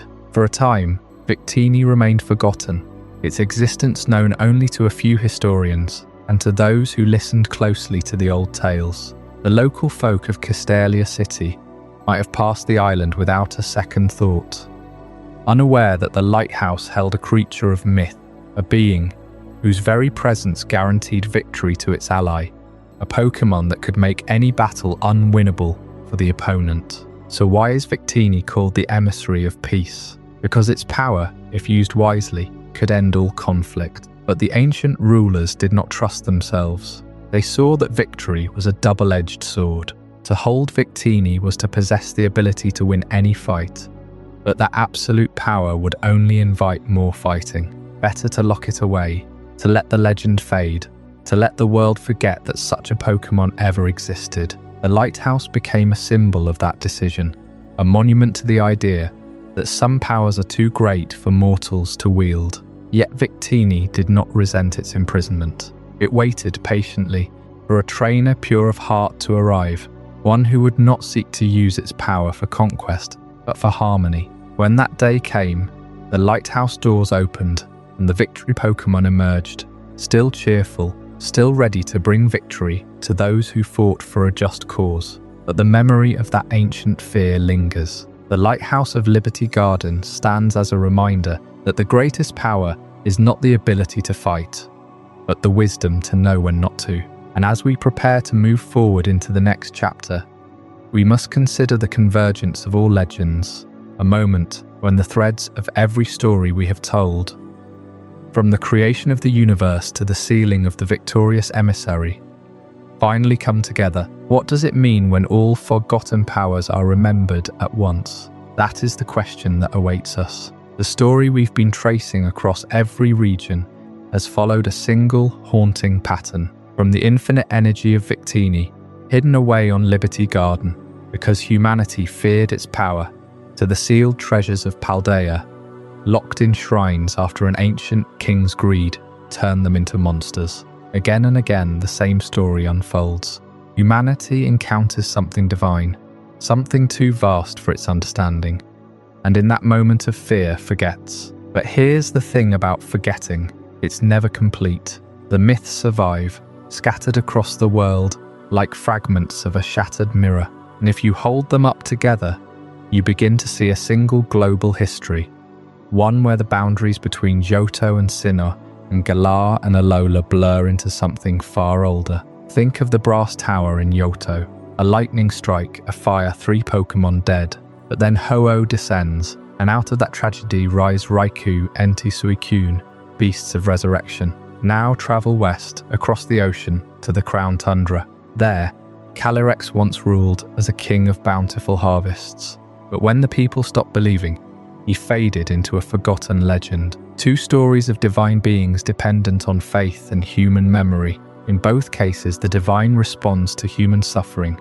Ho-Oh with mercy, Calyrex with withdrawal. The pattern is even older. Sinnoh's creation myth tells us that Arceus shaped the universe, then gave rise to Dialga, Palkia, and Giratina. But what followed?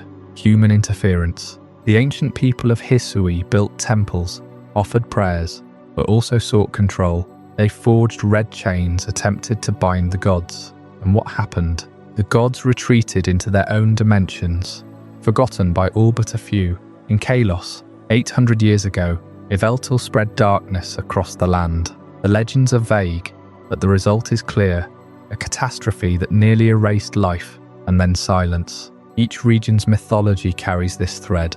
A divine being appears, humans interact with it, often through fear, desperation, or hubris, and then the being is sealed, forgotten, or forced into hiding. The Regi trio represents this on a geological scale: Regirock, Regis, Registeel. Monuments to humanity's evolution through the Stone Age, the Ice Age, the Iron Age. But who sealed them? The ancient people who realized that the power they had uncovered was too dangerous to leave free. The same impulse that locked away the Chaldean treasures. The same impulse that drove Victini's guardians to hide him on an island. But here's where the convergence becomes undeniable. In Galar, the Darkest Day struck 3,000 years ago. Eternatus crash-landed 20,000 years before that, a cosmic entity from beyond. The heroes of Galar, Zacian and Zamazenta, fought alongside two human kings to imprison Eternatus. And what happened next? The people built statues. They told stories. But over millennia, the truth became legend. The sword and shield were no longer remembered as living Pokémon, but as symbols of royalty. Eventually, even that memory faded. Eternatus slept beneath Hammerlock, forgotten by almost everyone. Now compare that to the story of Lugia. In Yoto, Lugia was said to dwell in the Brass Tower alongside Ho-Oh. After the fire, Lugia retreated to the Whirl Islands. Not sealed, not defeated, just withdrawn. Why? Because the human world had become too fractured, too dangerous. Lugia chose to be forgotten. And in Lental, 2,000 years ago, a meteorite threatened to destroy the region. Xerneas shielded the land, but at great cost. After that, it fell dormant, and the other guardians of Lental faded into legend. Again, divine sacrifice, human forgetting. So who holds the truth? Who remembers when everyone else has forgotten? There is, in every generation, a keeper of these stories. In Hisui, that keeper was the clan leaders, the wardens, the one who recorded the myths in ancient texts. In Yoto, it was the elders of Ecruteak City, descendants of those who witnessed the Brass Tower's fire.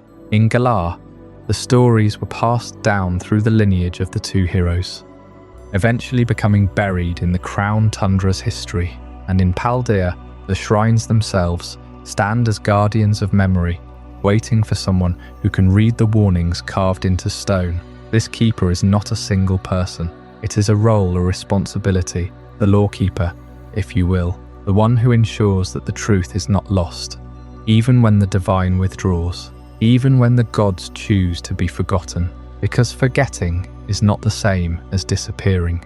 It is a kind of sleep, a hibernation, and sleep can be broken. Every myth we have explored, from the creation of the universe by Arceus to the crash of Eternatus, from the resurrection of the legendary beasts to the sealing of the Chaldean treasures, points to the same fragile truth: the divine exists. It acts, it suffers, and then it is hidden by human hands or by its own choice. But the hidden always leaves traces. The law survives. And that is why tonight, as you drift towards sleep, I want you to think about this.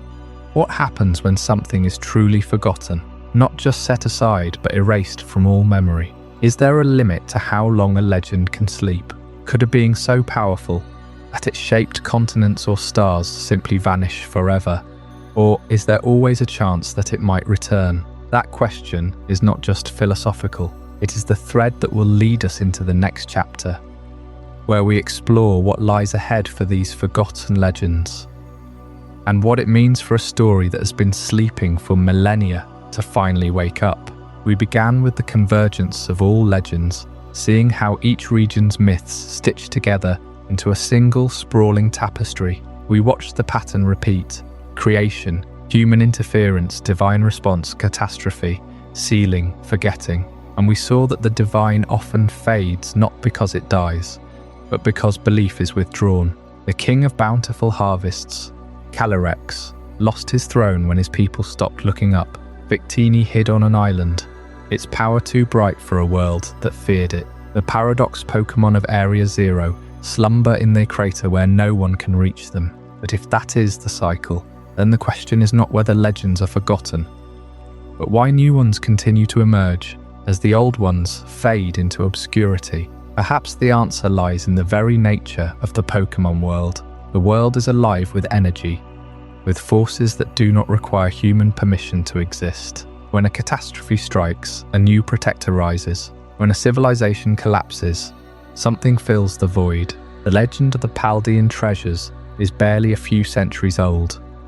4 ancient artifacts corrupted by greed, sealed by wielders, who learned the hard way that some powers must be put to sleep. That story is new. It happened after most of the older myths had already faded into bedtime tales, so the cycle does not end. It simply renews itself. The old legends become background hum, while the fresh legends take center stage, only to become forgotten in their turn. And this is why the act of preservation matters. The stories we have gathered here, the lore we have whispered into the quiet night, they are not just trivia. They are the memory of a world that is constantly losing its own past. Every time a player catches a legendary Pokémon in a game, they are not just adding to a Pokédex. They are stepping into a narrative that has been handed down for generations within the world itself. But those stories are fragile. They exist in scripts, in item descriptions, in murals that few people read. Without someone to tell them, they slip away. That is what this project does. This is lore for sleep, not a lecture but a preservation, a way to ensure that the next generation, the trainers who have not yet heard of the Brass Tower or the Darkest Day, can still feel the weight of those events long after the games have moved on to other regions. Because the truth is, the future of the Forgotten is not a grim fate. It is a natural part of how legends survive. They do not vanish into nothing. They become background. They become the soil from which new stories grow. The legendary Pokémon of tomorrow will emerge from the same well of mystery that gave us Arceus and Mewtwo and Eternatus, but they will only stay alive if someone remembers to tell their tale, and that is where you come in. Each time you drift off, listening to these chapters, you are carrying the torch. You are letting the old guardians rest, but you are also keeping their names in the air. So let us end with a final reflection on the enduring mystery of the legendary Pokémon. They are not meant to be fully understood. Every explanation we have uncovered, every timeline, every creation myth, every war and resurrection only deepens the shadow. The legendary Pokémon are not answers, they are questions. Why do they appear to some and not to others? Why do they sleep for millennia only to wake for a single trainer? Why do some choose to be forgotten, while others cling to the edges of human memory? We will never know, and that is the point. The mystery is what makes them legendary. If we ever unlocked every secret, they would cease to be what they are. They would become ordinary. But as long as there are ears to hear the story and a voice to tell it, they will never truly disappear. The legends sleep, but they are not dead. They wait in shrines, in sea caves, in the deepest craters, and in the quiet corners of a sleepy mind. And tonight, as you let go of the waking world, you can know that you have done something important. You have remembered, you have preserved. And tomorrow, when you wake, the world will still hold its mysteries, but you will be part of the chain that keeps them alive. Thank you for sharing this journey. Sleep well, and may the legends always find a place in your dreams. What did you think of this journey? I'd love to hear your thoughts in the comments below. If this changed your perspective or taught you something new, consider subscribing for more mind-expanding content. And if you know someone who would find this as fascinating as you did, share it with them. These are the kind of conversations that matter.